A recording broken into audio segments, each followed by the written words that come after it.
ನಾರಾಯಣನಿಂದ ನಾಮದ ಸ್ಮರಣೆಯ ಸಾಲಾಮೃತಯನ್ನ ಬಾಯಿಗೆ ಬರಲಿ. ಬಾರಲ್ಲ ಕನಸಿನೊಳಗಲಿ ನನಸಿನೊಳಗಲಿ ಮನಸ್ಸು ಕೆಟ್ಟಿರಲಿ ಮುನಿದಿರಲಿ. ಜನಕಜಾಪತಿ ನಿನ್ನ ಅಭೀಷ್ಟದ ಸ್ಮರಣೆಯ ಅಷ್ಟಾಕ್ಷರ ಮಂತ್ರ ಜಪಿಸುವ ಹಾಗೆ ಬಾರಂಗ.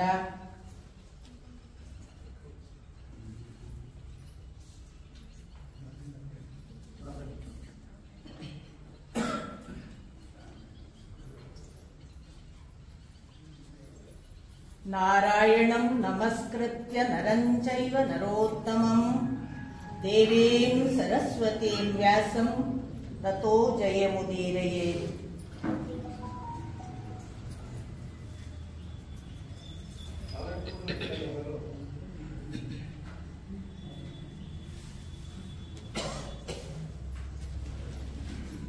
ಪೂಜ್ಯರಾದ ಶ್ರೀ ರಾಘವೇಂದ್ರ ಸ್ವಾಮೀಜಿಯವರ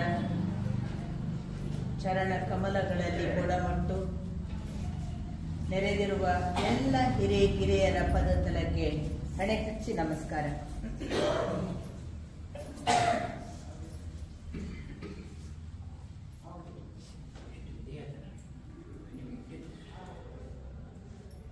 ಪಾಂಡವರ ಬದುಕಿನಲ್ಲಿ ಬಂದ ಏರುಪೇರುಗಳನ್ನು ನೋಡಿದ್ರೆ ನಮ್ಮದೇನು ಅಲ್ಲ. ನಾವೆಲ್ಲೋ ಒಂದು ಸಣ್ಣ ಮಾಳಿಗೆಯಿಂದ ಒಂದು ಸಣ್ಣ 10 ಹೆಜ್ಜೆ ಕೆಳಗೆ ಹಿಡಿದಿದ್ವಿ. ಮತ್ತು ನಾಳೆ ಏರಿಯೇ ಇರ್ತೀವಿ ಅನ್ನೋಲ್ಲ ಕಾನ್ಫಿಡೆನ್ಸು ಭರವಸೆ ಎಲ್ಲ ಇರುವಾಗ ಇದೇನು ದೊಡ್ಡ ಬದಲಾವಣೆ ಅಲ್ಲ. ಆದರೂ ಎಷ್ಟು ವ್ಯತ್ಯಾಸಕ್ಕೆ ಮನಸ್ಸು ಹೇಗೆಲ್ಲ ಚಡಪಡಿಸ್ತದೆ, ಇಷ್ಟೆಲ್ಲ ಕರಕರಿ ಆಗ್ತದೆ. ಹೇಗಪ್ಪ ಇದು ಅದು ಚೆನ್ನಾಗಿತ್ತಲ್ಲ ಅಂತ ಕಂಪ್ಯಾರಿಸನ್ ಪ್ರಾರಂಭ ಆಗುತ್ತೆ. ಇದು ಅದಕ್ಕಿಂತ ಯಾಕೆ ಕಡಿಮೆ ಅಂತ ಕಂಪ್ಯಾರಿಸನ್ ಮಾಡುವಾಗ ಅದರಲ್ಲಿರುವ ಒಳ್ಳೆಯ ಲಕ್ಷಣಗಳನ್ನ ನೆನ್ಪು ಮಾಡ್ಕೊಂಡು ಅದನ್ನ ಯಾಕಪ್ಪ ಕಸ್ಕೊಂಡ ದೇವರು ಅಂತೆಲ್ಲ ನಾವು ಒಂದು ಸಣ್ಣ ವ್ಯತ್ಯಾಸಕ್ಕೆ ಬ್ರಹ್ಮಾಂಡ ಅಡಿಮೇಲಾದ ಹಾಗೆ ಸ್ವಲ್ಪ ಹೊತ್ತು ಚಡಪಡಿಸುವ ರೀತಿ ನೋಡಿದರೆ ಪಾಂಡವರು ಏನು ಸ್ಥಿಮಿತ, ಎಂಥ ಒಂದು ಬದುಕನ್ನ ಬದುಕಿರಬೇಕು, ಹೇಗೆ ಅದನ್ನ ಸಹಿಸಿಕೊಂಡಿರಬೇಕು, ಮತ್ತು ಮನುಷ್ಯನ ಏರುಪೇರುಗಳಲ್ಲೆಲ್ಲ ಯಾವ ಮಟ್ಟದ ಸಂಯಮ ಇದ್ದರೆ ಮಾತ್ರ ಪಾಂಡವರಾಗಲಿಕ್ಕೆ ಸಾಧ್ಯ ಅನ್ನೋದೆಲ್ಲ ಒಂದು ಅನುಭವ ಆಗಲಿಕ್ಕೆ ಇವತ್ತಿನ ಈ ಘಟನೆ ಕಾರಣ ಅಂತ ನಾನು ಭಾವಿಸ್ತೇನೆ.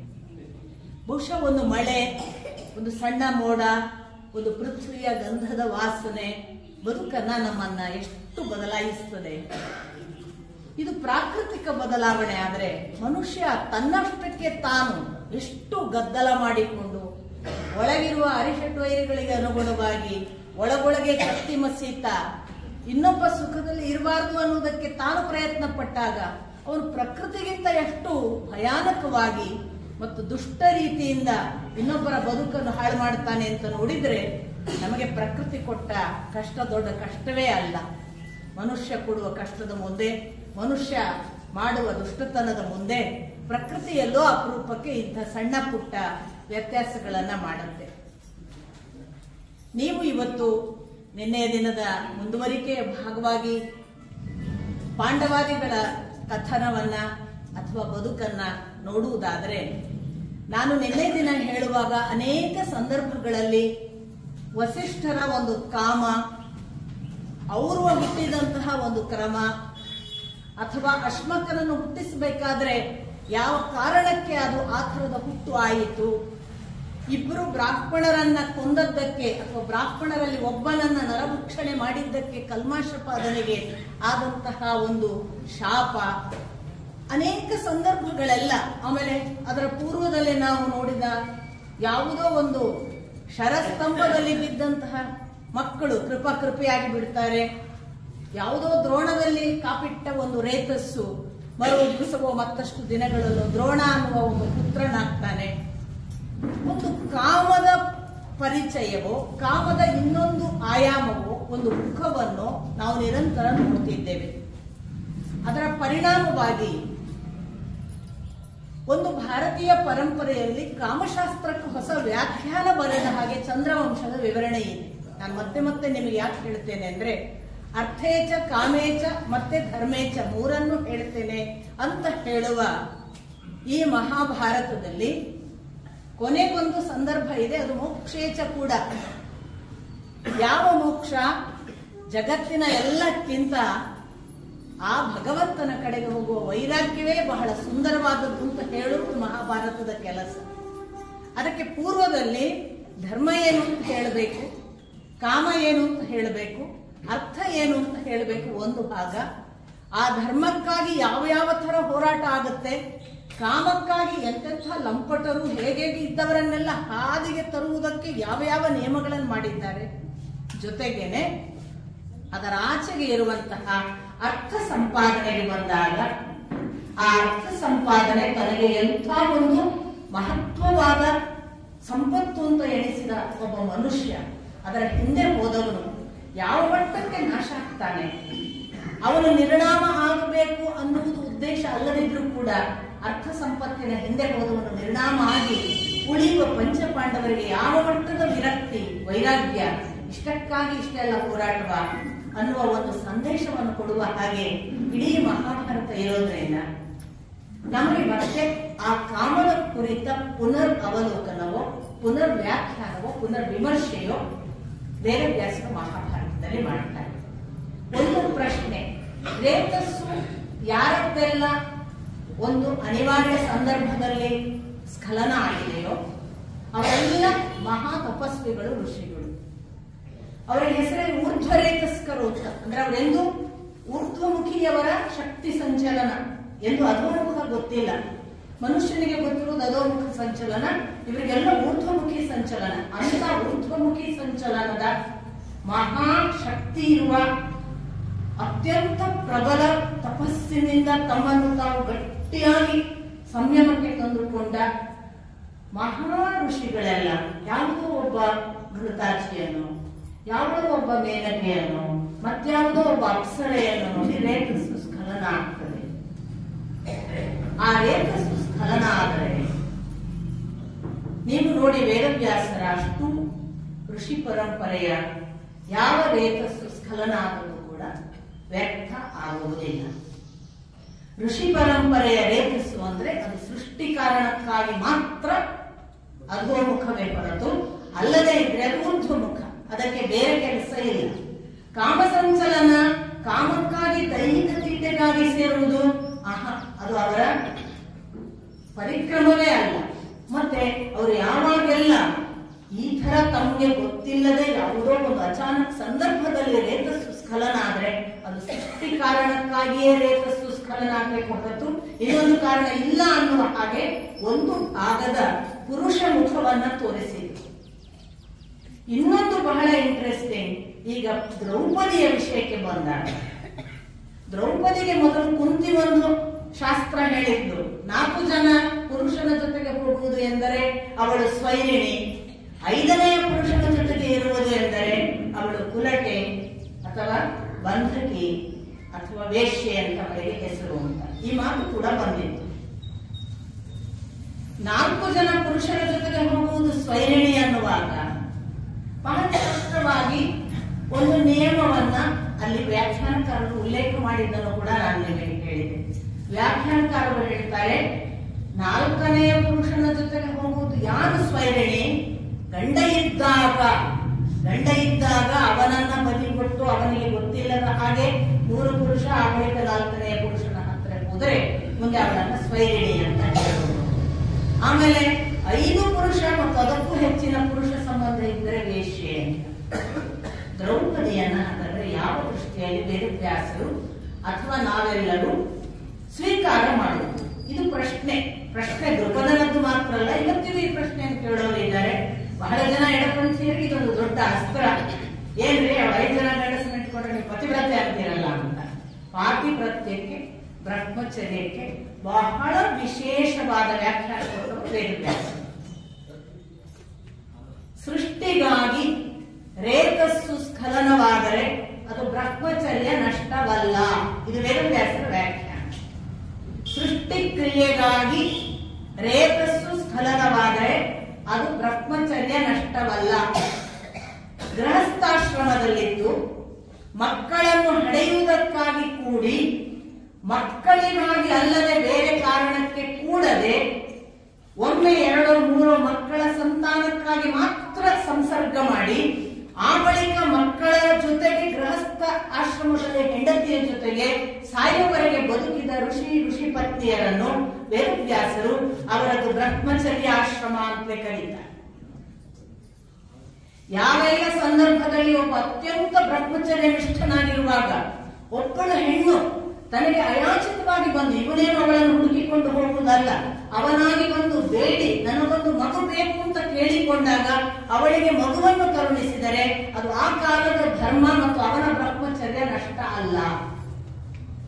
ಈ ತರದ ಬಹಳ ಸೂಕ್ಷ್ಮ ವಿಷಯಗಳನ್ನ ಬ್ರಹ್ಮಚರ್ಯದ ಬಗ್ಗೆ ಅಲ್ಲಿ ಹೇಳುವ ಒಂದು ಹೊಸ ಪರಂಪರೆ, ಹೊಸ ಔಟ್ಲುಕ್. ನನ್ನನ್ನ ಕಾಮಶಾಸ್ತ್ರದ ಬಗ್ಗೆ ನಾನು ಈ ತರದ ಮಾತನಾಡಿದಾಗ ನಾನು ಸ್ವಲ್ಪ ಅನೈತಿಕವಾದನ್ನು ಅಸಾಮಾಜಿಕವಾದನ್ನ ಪ್ರತಿಪಾದಿಸ್ತೇನೆ ಅಂತ ಕೆಲವರು ಭಾವಿಸ್ತಾರೆ.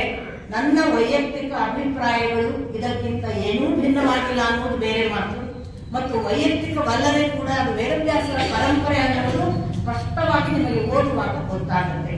ಇಡೀ ಗೃಹಸ್ಥಾಶ್ರಮದ ಬಗ್ಗೆನೆ ಉದ್ಧವನಿಗೆ ಶ್ರೀಕೃಷ್ಣ ಹೇಳುವ ಸಂದರ್ಭಗಳನ್ನು ನೋಡಿ, ಗೃಹಸ್ಥ ಆಶ್ರಮದ ಬಗ್ಗೆ ಮಹಾಭಾರತದಲ್ಲಿ ಬರುವ ಅನೇಕ ಶಾಂತಿ ಪರ್ವದ ಅಥವಾ ಬೇರೆ ಬೇರೆ ಸಂದರ್ಭಗಳಲ್ಲಿ ಶ್ರೀಕೃಷ್ಣ ಹೇಳುವ ಮಾತುಗಳನ್ನು, ಭೀಷ್ಮಾಚಾರ್ಯರು ಹೇಳುವ ಉದಾಹರಣೆಗಳನ್ನು ನೀವು ಗಮನಿಸಿ, ಅಲ್ಲಿ ಎಲ್ಲ ಕೂಡ ಸ್ಪಷ್ಟ ಆಗುತ್ತೆ.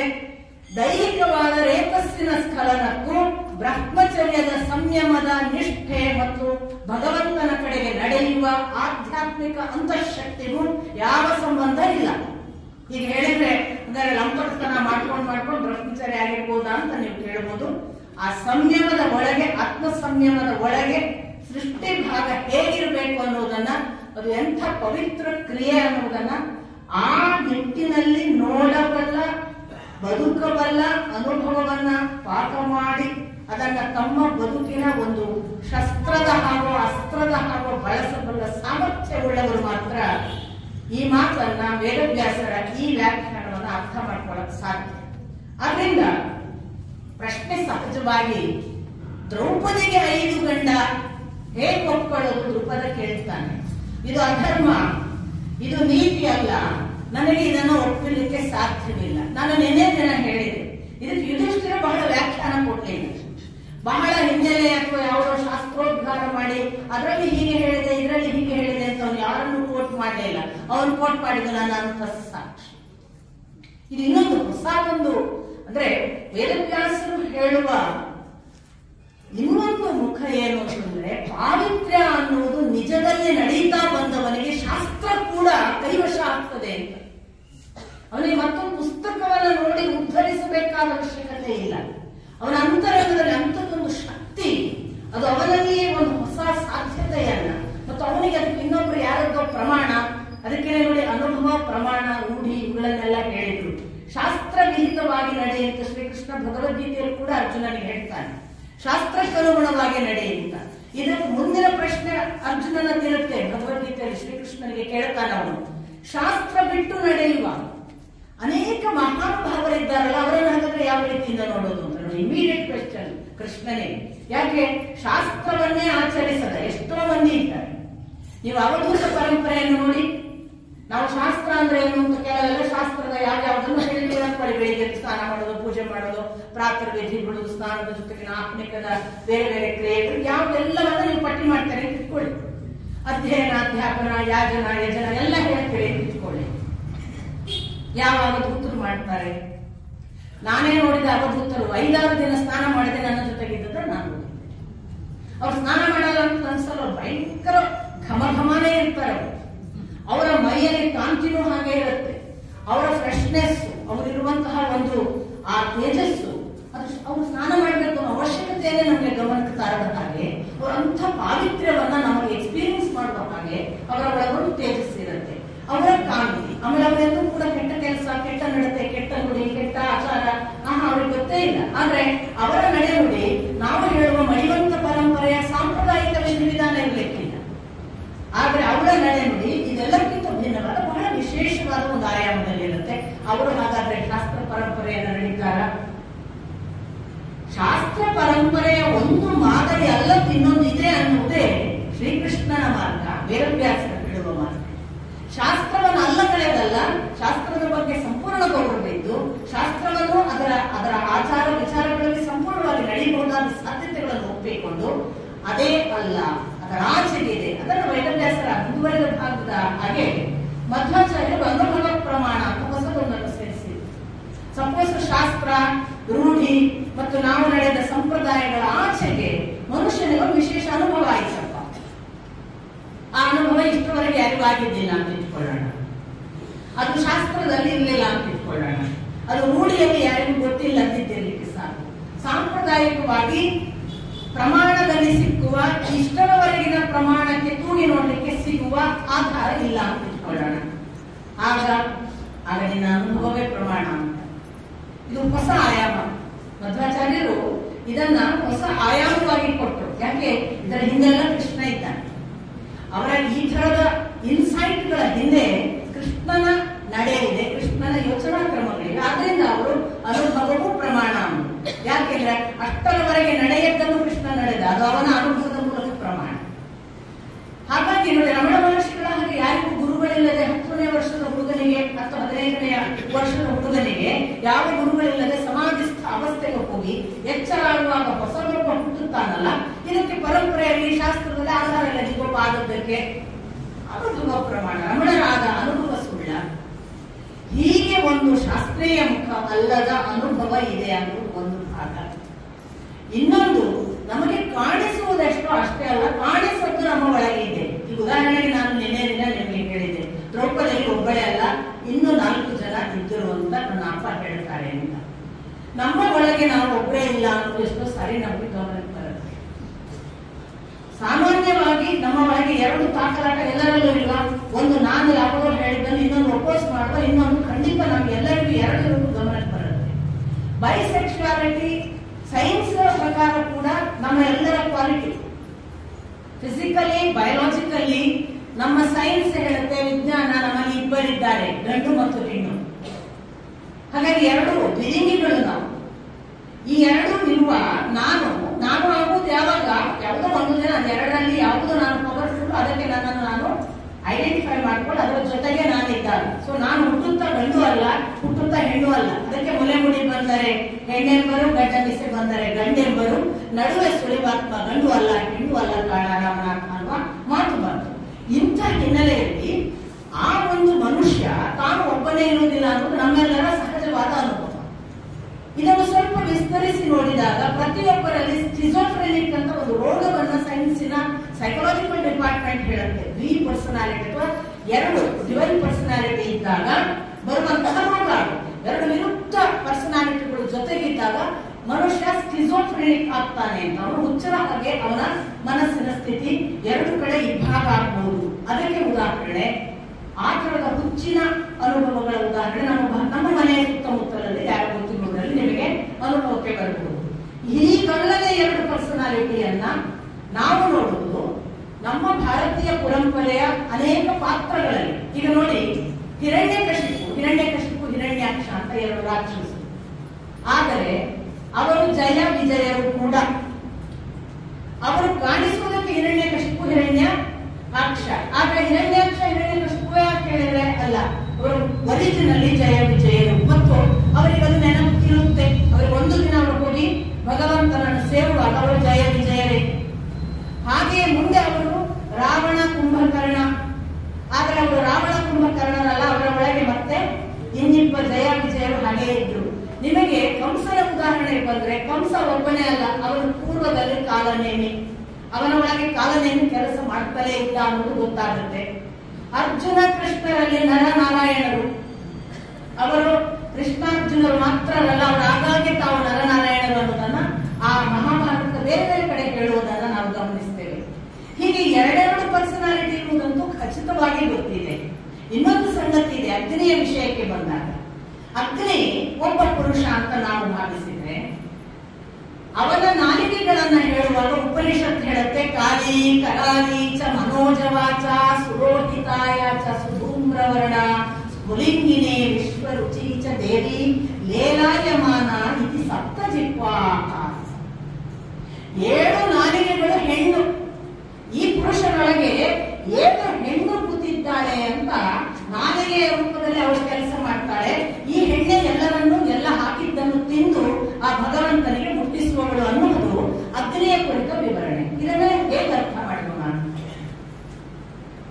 ಅದಕ್ಕೆ ಹೇಳಿದ್ರು ಹೊಸ ಆಯಾಮ, ಹೊಸ ದಿಕ್ಕಿನಲ್ಲಿ ಹೊಸ ಕಣ್ಣಿಟ್ಟು ನೋಡುವ ಒಂದು ಪ್ರಕ್ರಿಯೆಯನ್ನು ವೇದವ್ಯಾಸರು ಪ್ರಥಮ ಬಾರಿಗೆ ಮನುಷ್ಯನಾಗಿ ಹೊರಗಿಂದ ನೋಡಬೇಡಿ, ಒಳಗೊಂದು ಬೇರೆ ಇದೆ ಅನ್ನುವ ಎಚ್ಚರ ಇರಲಿ. ಪ್ರತಿ ಮನುಷ್ಯ ನಮಗೆ ಕಂಡಷ್ಟೇ ಇರೋದಿಲ್ಲ. ನಮ್ಗೆ ಎಷ್ಟೋ ಸಾರಿ ನಮ್ಮನ್ನ ಕಂಡು ಹೋದ ಒಬ್ಬ ಸಾಮಾನ್ಯ ಮನುಷ್ಯನಾಗಿ ಬಂದ, ಒಬ್ಬ ಭಿಕ್ಷುಕನಾಗಿ ಬಂದು ಹೋದ ಒಬ್ಬ ವ್ಯಕ್ತಿ ಇರ್ತಾನೆ ಅನ್ಕೊಳ್ಳೋಣ. ಇವತ್ತು ಬಂದು ಹೋಗ್ತಾನೆ, ಒಂದು ವಾರದಲ್ಲಿ ನಮ್ಗೆ ಗೊತ್ತಾಗುತ್ತೆ ಅವರು ಬರೇ ಭಿಕ್ಷುಕರಲ್ಲ, ಅವರು ಪೂರ್ವದಲ್ಲಿ ಇಂಥವರಂತೆ, ಅವರು ಮಹಾನುಭಾವರಂತೆ ಏನೋ ಗೊತ್ತಾಗ್ಬಿಡುತ್ತೆ. ನಾವು ಹುಡುಕಿಕೊಂಡು ಹೋಗ್ತೀವಿ. ಕಾಣಿಸುವುದು ಬೇರೆ, ಇರುವುದು ಬೇರೆ ಅನ್ನೋದು ಬಹಳ ಸ್ಪಷ್ಟವಾಗಿ ಮನುಷ್ಯನ ವ್ಯಕ್ತಿತ್ವದ ಎಲ್ಲ ಆಯಾಮಗಳನ್ನು ನಾವು ಒಪ್ಪಿಕೊಳ್ಳಬೇಕಾದ ಇಂಥ ಹೊತ್ತಿನಲ್ಲಿ ದ್ರೌಪದಿಗೆ 5 ಜನ ಯಾಕೆ ಸಾಧ್ಯ ಇಲ್ಲ? ನಮ್ಮಂತ ಸಾಮಾನ್ಯರಲ್ಲಿ ಇಬ್ಬರು ಇರ್ತಾರೆ ಅಂತಾದ್ರೆ ಇನ್ನೊಂದು ಬಹಳ ಆಶ್ಚರ್ಯಕರ ಸಂಗತಿ ನಿಮಗೆ ನಾನು ಹೇಳ್ಬೇಕು ನೋಡಿ. ನಾನು ನಿಮಗೆ ಮೊನ್ನೆಯಿಂದ ಹೇಳ್ತಾ ಇದ್ದೇನೆ, ದೇವತೆಗಳೆಲ್ಲ ಬಂದರು, ಕೃಷ್ಣನ ಅವತಾರಕ್ಕೆ ಪೂರಕವಾಗಿ ಬಂದರು. ಅದನ್ನು ಬ್ರಹ್ಮ ಆದೇಶಿಸಿದ, ನೀವು ಇಂತಿಂಥವರಾಗಿ ಹೋಗಿ ಅಂತ. ಯದುವಂಶೀಯರಾದರು, ಕೃಷ್ಣವಂಶೀಯರಾದರು, ಭೋಜವಂಶೀಯರಾದರು, ಅವರೆಲ್ಲ ದೇವತೆಗಳ ಕುಲದವರೇ, ದೇವತೆಗಳೇ ಬಂದದ್ದು ಅವತರಿಸಿ ಅಂತ ಒಂದು ಮಾತು ಕೇಳಿದೆ. ಆಮೇಲೆ ನಾನು ಹನುಮಂತ ಬರ್ತಾ ಇರುವಾಗ ಅಥವಾ ಹನುಮನ ಕಾಲಕ್ಕೆ ಬ್ರಹ್ಮ ರಾಮನ ಒಂದು ಅವತಾರ ಪೂರ್ವದಲ್ಲಿ ರಾಮನಿಗೆ ಪೂರಕವಾಗಿ ಒಂದು ಜನಾಂಗವನ್ನೇ ಸೃಷ್ಟಿಸಿದ. ಅದು ದೇವಲೋಕದಿಂದ ಬಂದ ಜನಾಂಗ, ವಾನರರು ಅನ್ನೋರು. ಅವರೆಲ್ಲ ದೇವಲೋಕದ ಕೆಲಸಗಳನ್ನು ಮಾಡಿ ತಾವು ಮತ್ತೆ ಅದೃಶ್ಯರಾದರು ಅಂತ ಹೇಳಿದೆ. ಸ್ವಲ್ಪ ಕೇಳಲಿಕ್ಕೆ ಕಥೆ ಹಾಗೆ ಕಲ್ಪನೆ ಹಾಗೆ ಕಂಡ್ರೆ ನಾನು ಇನ್ನೂ ಒಂದು ಪ್ರಶ್ನೆ ಕೇಳ್ತೇನೆ. ಬಸವಣ್ಣ ಒಬ್ಬನೇ ಬರಲಿಲ್ಲ. ಸ್ವಲ್ಪ ಯೋಚನೆ ಮಾಡಿ, ಯಾಕೆ ಒಂದು ಕಾಲಘಟ್ಟಕ್ಕೆ ಒಬ್ಬನು ಬರುವಾಗ ಮಹಾನುಭಾವನ ಜೊತೆಗೆ ಎಷ್ಟು ಜನ ಬರ್ತಾರಲ್ಲ, ಇದು ಯಾವುದೋ ಒಂದು ದೈವಿ ಕೆಲಸ ಅಂತ ಸ್ವಲ್ಪ ಯೋಚನೆ ಮಾಡಿದ್ರೆ ಅನಿಸುತ್ತೋ ಇದು. ಒಬ್ಬ ಬಸವಣ್ಣ ಬಾರದೆ, ಒಬ್ಬ ಅಲ್ಲಮ್ಮ ಬಾರದೆ, ಒಬ್ಬ ಅಕ್ಕ ಮಹಾದೇವಿ ಬಾರದೆ, 1,000 ಜನ ಶರಣರು ಏಕಕಾಲಕ್ಕೆ ಒಂದು ಜಾಗದಲ್ಲಿ ಒಂದೇ ಕೆಲಸಕ್ಕಾಗಿ ಸೇರ್ತಾರೆ ಅಂತಂದ್ರೆ ದೇರ್ ಈಸ್ ಅ ಪರ್ಪಸ್ ಅಂತ ಸಾಮಾನ್ಯ ಜ್ಞಾನದಿಂದ ಗೊತ್ತಾಗುತ್ತಾ ಇಲ್ವಾ? ಒಬ್ಬ ಮನುಷ್ಯನ ಕೆಲಸ ಇದಲ್ಲ. There is a cosmic arrangement. ಯಾವನೋ ಮೇಲೆ ನಿಂತು ಈ ತರ ಎಲ್ಲರನ್ನು ಏಕಕಾಲಕ್ಕೆ ಕಳುಹಿಸಿ, ಈ ಕಳುಹಿಸುವುದರ ಮೂಲಕ ಯಾವುದೋ ಒಂದು ಕೆಲಸ ಮಾಡಿಸ್ತಿದ್ದಾನೆ. ಅವನು ಖಂಡಿತ ಒಂದು ಕ್ಷಣದ ಯಾವುದೋ ಒಂದು ಶರಣ ಗುಂಪನ್ನು ಸಿದ್ಧ ಮಾಡಿ ಯಾವುದೋ ಚಳವಳಿ ಮಾಡಿಸಿ ಒಂದು ಜಾತಿ ನಿರ್ಮಾಣಕ್ಕೆ ಖಂಡಿತ ಬಂದವರಲ್ಲ ಅನ್ನುವುದು ಸ್ವಲ್ಪ ಪರಿಜ್ಞಾನವನ್ನ ವಿಸ್ತರಿಸಿ ನೋಡುವ, ಕಣ್ಣನ್ನ ಹೀಗೆ ನೋಡುವ ಬದಲು ಹಾಗೆ ನೋಡಿದ್ರೆ ಅರ್ಥ ಆಗಬಹುದಾದ ಸಾಧ್ಯತೆ. ಇನ್ನೂ ಸ್ವಲ್ಪ ಗಮನಿಸಿದ್ರೆ ಇದನ್ನು ನಾವು ಮತ್ತೊಂದು ಮುಂದುವರಿಸಿದಾಗ ಯಾಕೆ ಮಧ್ವಾಚಾರ್ಯರ ಕಾಲಕ್ಕೆ ಅಷ್ಟು ದಾಸರು ಬಂದರು ಏಕಕಾಲಕ್ಕೆ? ಒಬ್ಬ ಮಧ್ವಾಚಾರ್ಯರು ಬಂದು ಸಿದ್ಧಾಂತ ಹೇಳಿ ಯಾಕೆ ಹೋಗ್ಲಿಲ್ಲ? ಎಷ್ಟು ಜನ ಆ ಕಾಲಕ್ಕೆ, ಬುದ್ಧನ ಕಾಲಕ್ಕೆ ಬುದ್ಧ ಪಂಥವಾಗಿ ಎಷ್ಟು ಜನ ಬೋಧಿ ಸತ್ವವನ್ನ ಅಥವಾ ಬುದ್ಧ ಸತ್ವವನ್ನ ಹೇಳುವ ಪ್ರಚಾರಕರಾಗಿ ಬಂದರು. ಒಬ್ಬ ದಾಸ ಪರಂಪರೆಯಾಗಿ ಎಷ್ಟು ಜನ ಕರ್ನಾಟಕದಾದ್ಯಂತ. ಮತ್ತೆ ಇದನ್ನು ಗಮನಿಸಬೇಕು, ಕೇವಲ ನಮ್ಮಲ್ಲಿ ಆಗಿಲ್ಲ. ಆ ಕಡೆ ತಮಿಳುನಾಡಿನಲ್ಲಿ ಆಳ್ವಾರ್ ಮೊದಲಾದವರು ಆ ಕಡೆಯಿಂದ ಭಕ್ತಿ ಪಂಥ ಆಗಿದೆ, ಈ ಕಡೆ ಮಹಾರಾಷ್ಟ್ರದ ಕಡೆಗೆ ಕಬೀರ್, ಸೂರದಾಸ್, ಮೀರಾ, ಈ ತರ ಅವರದ್ದೊಂದು ಅಂದ್ರೆ ಏಕಕಾಲಕ್ಕೆ ಸುಮಾರು 12ನೇ ಶತಮಾನದಿಂದ 15ನೇ ಶತಮಾನದವರೆಗೆ ಮನುಷ್ಯನಿಗೆ ಸಾಧ್ಯವ ಅನ್ನಿಸುವಂತಹ ಮಹಾ ವಿಶೇಷ ಪ್ರಯತ್ನಗಳನ್ನ ಮಾಡಿದ, ದೇವ ಕಾರ್ಯಕ್ಕಾಗಿಯೇ ಯಾರೋ ಕಳಿಸಿರಬೇಕು ಇವರು, ಇಲ್ಲದಿದ್ರೆ ಹೀಗಿರಕ್ಕೆ ಸಾಧ್ಯ ಇಲ್ಲ ಅನ್ನುವ ಹಾಗೆ ಹುಟ್ಟುವಾಗ ನನ್ನ ನಿಮ್ಮ ಹಾಗೆ ಹುಟ್ಟಿ ಇದ್ದಕ್ಕಿದ್ದ ಹಾಗೆ ಬೇರೆ ಲೋಕಕ್ಕೆ ಹೋಗಿದ್ದಾರಲ್ಲ, ಇವರನ್ನು ಗಮನಿಸಿಕೊಂಡು ನೀವು ಒಮ್ಮೆ ಈ ಪಾಂಡವರು, ಈ ದುರ್ಯೋಧನರು, ಈ ಪಾಂಡವರ ಸುತ್ತ ಇರುವ ಕೃಷ್ಣ ಮೊದಲಾದ ವಂಶೀಯರು, ಅಲ್ಲಿ ಬಂದ ದ್ರೌಪದಿ ಒಬ್ಬ ಅಗ್ನಿಯಲ್ಲಿ ಹುಟ್ಟುವ ಕ್ರಮ, ಇದನ್ನೆಲ್ಲ ಸ್ವಲ್ಪ ಕಣ್ಣನ್ನ ನಡೆಯುವಾಗ ಕಣ್ಣು ಕಾಲ ಮೇಲೆ ಇರಬೇಕು, ಕಣ್ಮುಚ್ಚಿ ಅನುಭವಿಸುವಾಗ ಕಣ್ಣು ನೆತ್ತಿಯ ಮೇಲೆ. ಇಲ್ಲದೆ ಇದ್ರೆ ಎರಡೂ ಸಂದರ್ಭದಲ್ಲೂ ನಾವು ಬೀಳ್ತೇವೆ. ನಡೆಯುವ ಹೊತ್ತಿಗೆ ಕಾಲ ಮೇಲೆ ಕಣ್ಣಿಲ್ಲದಿದ್ರೆ ಎಳೆದು ಬೀಳ್ತೇವೆ. ಭಗವಂತನ ಸೃಷ್ಟಿಯ ಅಥವಾ ಅಂತಃಸಾಧ್ಯತೆಗಳನ್ನು ಅವಲೋಕಿಸುವಾಗ, ಕಣ್ಮುಚ್ಚಿ ನೋಡುವಾಗ ಭಗವಂತ ನೆತ್ತಿ ಆಚೆಗೆ, ಯಾಕೆ ಅತ್ಯತಿಷ್ಠ ದಶಾಂಗುಲಂ, ನಾವು ಎಷ್ಟು ಅಂತ ಹೇಳ್ತೇವೋ ಅದಕ್ಕಿಂತ 10 ಅಂಗುಲ ಮೇಲೆ ಇದ್ದಾನಂತೆ. ಅದರಿಂದ ನಮ್ಮ ಮೇಲಕ್ಕೆ ನೋಡಬೇಕು. ಕಾಸ್ಮಿಕ್ಕಿನ ಕಣ್ಣಿನಿಂದ ನೋಡುವುದಕ್ಕೆ ಬಂದ್ರೆ ಇವರೆಲ್ಲರೂ ಅರ್ಥ ಆಗ್ತಾರೆ. ಆದ್ರಿಂದಲೇ ಯಾವುದೋ ಎಡಪಂಥೀಯರ ಚರ್ಚೆಯಲ್ಲಿ ಆಗ್ತಾನೆ, ಯಾಕೆ ದ್ರೌಪದಿ ಕನಿಷ್ಠ ಆಗ್ತಾಳೆ, ಯಾಕೆ ಪಾಂಡವರು ಸುಮಾರು ಅಂತ ಅನಿಸ್ತಾರೆ ಅಂತಂದ್ರೆ ಅವರೆಲ್ಲ ನೋಡುವುದು ಅಹಂಕಾರದ ಕಣ್ಣಿನ ನೆಲದ ಕಡೆಗಿನ ನೋಟ. ಭಗವಂತ ನೆಲದಲ್ಲಿಲ್ಲ. ಅವ ನೆಲದಲ್ಲಿಲ್ಲ ಅಂದ್ರೆ ಅವ ಸರ್ವವ್ಯಾಪಿ, ಅಂತರ್ಯಾಮಿ ಕೂಡ.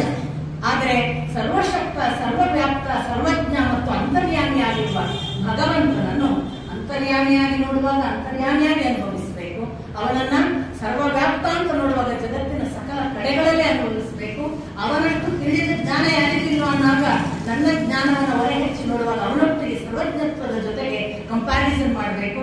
ಮತ್ತು ಸರ್ವಶಕ್ತನಾದವನಿಗೆ ಇದು ಸಾಧ್ಯವಿಲ್ಲ ಅಂತ ಯಾವುದೇ ಒಂದು ಅನುಮಾನ ಬಂದಾಗ ಇದು ಆಗೋಕ್ಕಿಲ್ಲ ಅಂತ ಅನ್ನಿಸಿದ್ರೆ ಆ ಸರ್ವಶಕ್ತನ ಕಣ್ಣಲ್ಲಿ ನೋಡುವುದಕ್ಕೆ ಸಾಧ್ಯ ಆಗಬೇಕು. ವೇದವ್ಯಾಸರು ದ್ರುಪದನನ್ನು ಏಕಾಂತಕ್ಕೆ ಕರ್ಕೊಂಡು ಹೋಗ್ತಾರೆ. ಇಷ್ಟನ್ನೆಲ್ಲ ಸಮಸ್ಯೆಗಳು ಆ ಕಾಲಕ್ಕೂ ಇತ್ತು ಅನ್ನುವ ಹಾಗೆ ದ್ರುಪದನ ಚರ್ಚೆ, ಕೃಷ್ಣದ್ಯುಮ ಒಪ್ಪನದೇ ಇರುವುದು, ಅವರ ಒಪ್ಪಿಗೆ ಇಲ್ಲದಿರುವಾಗ ಯುಧಿಷ್ಠಿರ ಕೇಳುವ ನನ್ನ ಅಂತಃಸಾಕ್ಷಿ ಅನ್ನುವುದು ಅವರಿಗೆ ಸಾಧ್ಯ ಆಗದೇ ಇರುವುದು, ಅದು ಮಾತ್ರವಾಗ್ತ ಅನ್ನುವುದು ದೊಡ್ಡ ಪ್ರಮಾಣ ಅಲ್ಲ ಅಂತ ಭಾವಿಸುವುದು. ಆಗ ಬೇಕಾದದ್ದು ಆ ಸರ್ವಶಕ್ತನ ಕಣ್ಣಿನಿಂದ ಇದಕ್ಕೇನು ಅರ್ಥ ಹೇಳುವುದಕ್ಕೆ ಒಬ್ಬರು ಬೇಕಿತ್ತು.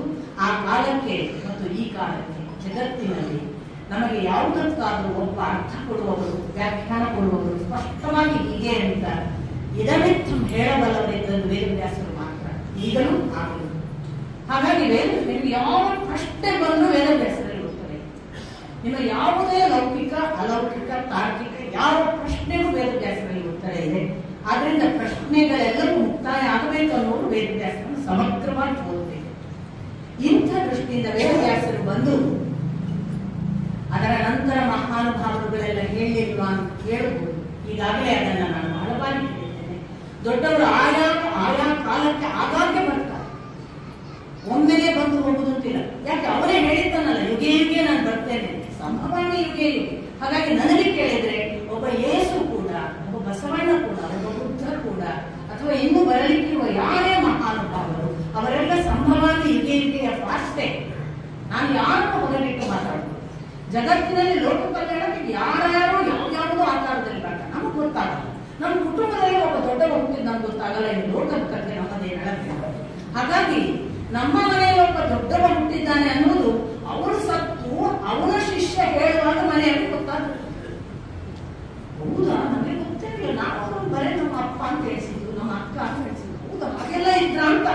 ಹೀಗೆ ಇರುವ ನಮ್ಮ ಪರಿಸ್ಥಿತಿಯಲ್ಲಿ ದೊಡ್ಡದು ಅರ್ಥ ಮಾಡ್ಬೇಕಾದ್ರೆ ಆಗಾಗ್ಗೆ ದೊಡ್ಡವರು ಬರಬೇಕಾಗುತ್ತೆ. ವೇದವ್ಯಾಸರು ಬಂದು ಏಕಾಂತಕ್ಕೆ ಕರ್ಕೊಂಡು ಹೋಗಿ ಅವ್ರು ಹೇಳ್ತಾರೆ, ನೋಡು ನೀನು ಈಗ ಈ ಪಾಂಡವರನ್ನ ಪಾಂಡವರು ಅಂತ ಭಾವಿಸಿದ್ಯಲ್ಲ, ಅವರು ಪಾಂಡವರಲ್ಲ, ನೆನಪಿಟ್ಟುಕೋ. ಮೊದಲನೇ ಇದೇ ಹೊಸದಾಗಿ ವಿಷಯ ಅವನಿಗೆ ದ್ರುಪದನಿಗೆ ಏನು ಮತ್ತೆ ಅಂತ ಕೇಳ್ತಾರೆ. ನೋಡು, ಹಿಂದೆ ಒಮ್ಮೆ ಯಮ ತನ್ನ ಕೆಲಸ ಬಿಟ್ಟು ದೀರ್ಘ ಸತ್ರಕ್ಕೆ ನೈಮಿಷಾರಣ್ಯಕ್ಕೆ ಬಂದು ಕೂತ. ಕಥೆಗಳಾಗಿ ಕೇಳಬೇಕು, ಇದು ಪಾಸಿಬಲ್ ಅಂತ ಪ್ರಶ್ನೆ ಬೇಕಾದ್ರೆ ಇಟ್ಟುಕೊಳ್ಳಿ. ಅಲ್ಲಿ ಇಂಪಾಸಿಬಲ್, ಇದು ಆಗ್ಲಿಕ್ಕೆ ಸಾಧ್ಯ ಇಲ್ಲ ಅನ್ನೋ ಪ್ರಶ್ನೆ ಬರ್ತದೆ, ದಯವಿಟ್ಟು ಆ ಬಳಿಕ ಕೇಳಿ. ನನ್ನನ್ನ ಕೇಳಿದ್ರೆ ಯಾವುದೂ ಕೂಡ ಅಸಾಧ್ಯವಾದದ್ದನ್ನು ವೇದವ್ಯಾಸರು ಕೇಳಿಲ್ಲ, ನಮಗೆ ಗೊತ್ತಿಲ್ಲ ಅಷ್ಟೇ. ಯಮ ಬಂದು ದೀರ್ಘ ಸತ್ರಕ್ಕಾಗಿ ಒಂದು ನದಿ ದಡದಲ್ಲಿ ಕೂತ್ಕೊಳ್ತಾನ, ಗಂಗಾ ನದಿ ದಡದಲ್ಲಿ ಕೂತ. ರಾತ್ರಿ ಹೊತ್ತು ನದಿ ದಡಕ್ಕೆ ಬರಬೇಡಿ, ಹಗಲು ಮಾತ್ರ ಬನ್ನಿ, ಹಗಲು ನಿಮ್ಮದು, ರಾತ್ರಿ ನಮ್ಮದು ಅಂತ ಗಂಧರ್ವ. ಅಷ್ಟೇ ಹೇಳಿಲ್ಲ ಅವನು ಬಂದ ಭೇಟಿಯ ಒಟ್ಟು ಉದ್ದೇಶ ಏನು ಗೊತ್ತಾ, ನಿಮ್ಮನ್ನು ಯಾಕೆ ತಡೆಯುವ ಹಾಗಾಯಿತು? ಅರ್ಜುನ ಕೇಳ್ತಾನೆ, ನೀವು ಗಂಧರ್ವರು ದೇವತೆಗಳೆಲ್ಲ ಮನುಷ್ಯರಿಗೆ ಯಾಕೆ ಉಪದ್ರ ಕೊಡುದು, ನಾವು ನಂಬಾಡಿ ಹೋಗ್ತೀವಲ್ಲ, ನೀವು ಯಾಕೆ ಹೆದರಿಸುದು ನಮ್ಮನ್ನು ಕೇಳ್ತಾನೆ ಅರ್ಜುನ. ಇಲ್ಲ, ನೀವು 5 ಜನ ನಿಮ್ಮ ತಾಯಿಯ ಜೊತೆಗೆ ನಿಮ್ಮಷ್ಟಕ್ಕೆ ರಾತ್ರಿ ಬಂದ್ರಿ, ನಿಮ್ಮ ಮುಂದೆ ಒಬ್ಬ ಗುರು ಇದ್ದಿದ್ರೆ ನಾನು ತಡೀತಿರ್ಲಿಲ್ಲ ಅಂತ ಉತ್ತರ ಕೊಡ್ತಾನೆ. ನೆನಪಿಟ್ಕೊಳ್ಬೇಕು, ನಿಮ್ಮ ಮುಂದೆ ಒಬ್ಬ ಗುರು ಇರಲಿಲ್ಲ. ಈಗಲೂ ನಾನು ನಿಮಗೆ ಸಜೆಸ್ಟ್ ಮಾಡ್ತೇನೆ, ನಿಮ್ಮ ದಾರಿ ನಡೆಯುವುದು ಸುಲಭವಾಗಬೇಕಾದ್ರೆ ನಿಮ್ಮ ಮುಂದೆ ಒಬ್ಬ ಗುರುವನ್ನಿಟ್ಟುಕೊಂಡು ನಡೆಯಲಿ ಅಂತಾನೆ ಆಗಿದ್ರು. ಆಗ ನಮಗೆ ಯಾರು ಸೂಕ್ತ ಗುರುಗಳು ನೀನು ಹೇಳುದು? ಆಗಲೇ ಅವನು ವಸಿಷ್ಠರ ಕಥೆ ಎಲ್ಲ ಕೇಳೋದು. ಮುಂದೆ ನಮಗೆ ಯಾರು ಸೂಕ್ತ ಗುರುಗಳು ಹೇಳು ನೋಡೋಣ ಅಂತ ಅರ್ಜುನ ಕೇಳ್ತಾನೆ. ಧೌಮ್ಯರನ್ನು ಮುಂದೆ ಇಟ್ಟುಕೊಂಡು ಹೋಗಿ. ಅಲ್ಲಿಂದ ನಂತರ ಪಾಂಡವರಿಗೆ ಧೌಮ್ಯರು ಅವರ ಪರಂಪರೆಯ ವಂಶಗುರುಗಳಾಗ್ತಾರೆ. ಮುಂದೆ ಪ್ರತಿ ಸಾರಿ ಹೆಜ್ಜೆ ಇಡುವುದು ಅವರು ಧೌಮ್ಯರ ಜೊತೆ, ಆ ಮದುವೆ ಸಮಾರಂಭಕ್ಕೂ ಧೌಮ್ಯರ ಜೊತೆಗೆ ಬಂದಿದ್ದಾರೆ. ಹೇಳ್ತೇನೆ ಅಂತಂದ್ರೆ, ನೋಡಿ ರಾತ್ರಿ ಗೊತ್ತಿದೆ, ದೇವತೆಗಳು ಗಂಧರ್ವರು ನಮಗೆ ಗೊತ್ತಿಲ್ಲದ ಹಾಗೆ ಈ ನದಿ ದಡಕ್ಕೋ ನದಿಯ ಹತ್ರವೋ ಬರ್ತಾರೆ ಅನ್ನೋದನ್ನ ನಾವು ನೀವು ಅನುಭವಿಸಲಿಕ್ಕೆ ಆಗಿರ್ಲಿಕ್ಕಿಲ್ಲ. ಇವತ್ತು ಎಷ್ಟು ಜನ ಋಷಿ ಪರಂಪರೆಗಳು ಇದನ್ನು ದಾಖಲಿಸಿದ್ದಾರೆ ನೋಡಿ. ಅವರು ರಾತ್ರಿ ಹೊತ್ತು ಗಂಧರ್ವರನ್ನ ಭೇಟಿ ಆಗ್ತಾರೆ, ದೇವತೆಗಳನ್ನು ಭೇಟಿ ಆಗ್ತಾರೆ, ಅವರ ನಡುವೆ ಸಂಭಾಷಣೆ ಆಗ್ತದೆ ದಾಖಲಿಸಿದ್ದು ನಮ್ಮ ಪೂರ್ವ ಪರಂಪರೆಯಲ್ಲೂ ಇದೆ. ಅದು ಪುರಾಣ ಕಥೆ ಅನ್ನೋಣ. ನಾನು ಮೊನ್ನೆ ಒಂದು ಹೇಳಿದ್ದೇನೆ, ಮಿಸ್ಟರ್ ಎಂ ಅಂತ. ಅವರೇನು ಆಗಿ ಹೋದವಲ್ಲ, ಈಗ ಬದುಕಿದ್ದಾರೆ, ಚಿಕ್ಕಬಳ್ಳಾಪುರದಲ್ಲಿ ಈಗಲೂ ಇದ್ದಾರೆ, ನೋಡಬಹುದು ನೀವು ಅವರನ್ನು. ನೀವು ಶ್ರೀ ಎಂ ಅಂತ ಮಿಸ್ಟರ್ ಎಂ ಅಂತ ಹಾಕಿದ್ರೆ ಯೂಟ್ಯೂಬ್ ಅಲ್ಲಿ ನಿಮ್ಗೆ ಇನ್ನೂ ನೋಡಕ್ ಸಿಗ್ತಾರೆ. ಅವರು ಹೇಳಿದ್ರಲ್ಲ, ಈಗ ರಾತ್ರಿ ಹುಣ್ಣಿಮೆಯ ಬೆಳದಿಂಗಳು ಗಂಗಾ ನದಿ ದಡದಲ್ಲಿ ಕೂತಿದ್ವಿ, ಏಕಾಏಕಿ 4 ಜನಾಂಗ ಬಂತು. ಹಾಗಾದ್ರೆ ಈಗಲೂ ಕೂಡ ನದಿ ದಡಕ್ಕೆ ಗಂಧರ್ವರು ದೇವತೆಗಳು ಬರುವ ಸಾಧ್ಯತೆಯನ್ನು ಅಲ್ಲಗಲಿಕ್ಕೆ ಸಾಧ್ಯ ಇಲ್ಲ. ನಮ್ಮ ವೇವ್ ಲೆಂತ್ ಮ್ಯಾಚ್ ಆಗೋದಿಲ್ಲ. ನಾವು ಘನನಿದ್ರೆಯಿಂದ ಎಚ್ಚರ ಇರುವ ಸ್ಥಿತಿಗೆ ಬಂದವರಿಗೆ ವೇವ್ ಲೆಂತ್ ಮ್ಯಾಚ್ ಆಗುತ್ತೆ. ಅವರು ಯಾರು ಬಂದ್ರು ಕಾಣಿಸ್ತದೆ, ನಮಗೆ ಕಾಣಿಸದೆ. ಇವತ್ತು ಎಷ್ಟು ದೇವತಾ ಶಕ್ತಿಗಳು ಇಲ್ಲಿ ಓಡಾಡ್ತಿರಬಹುದು,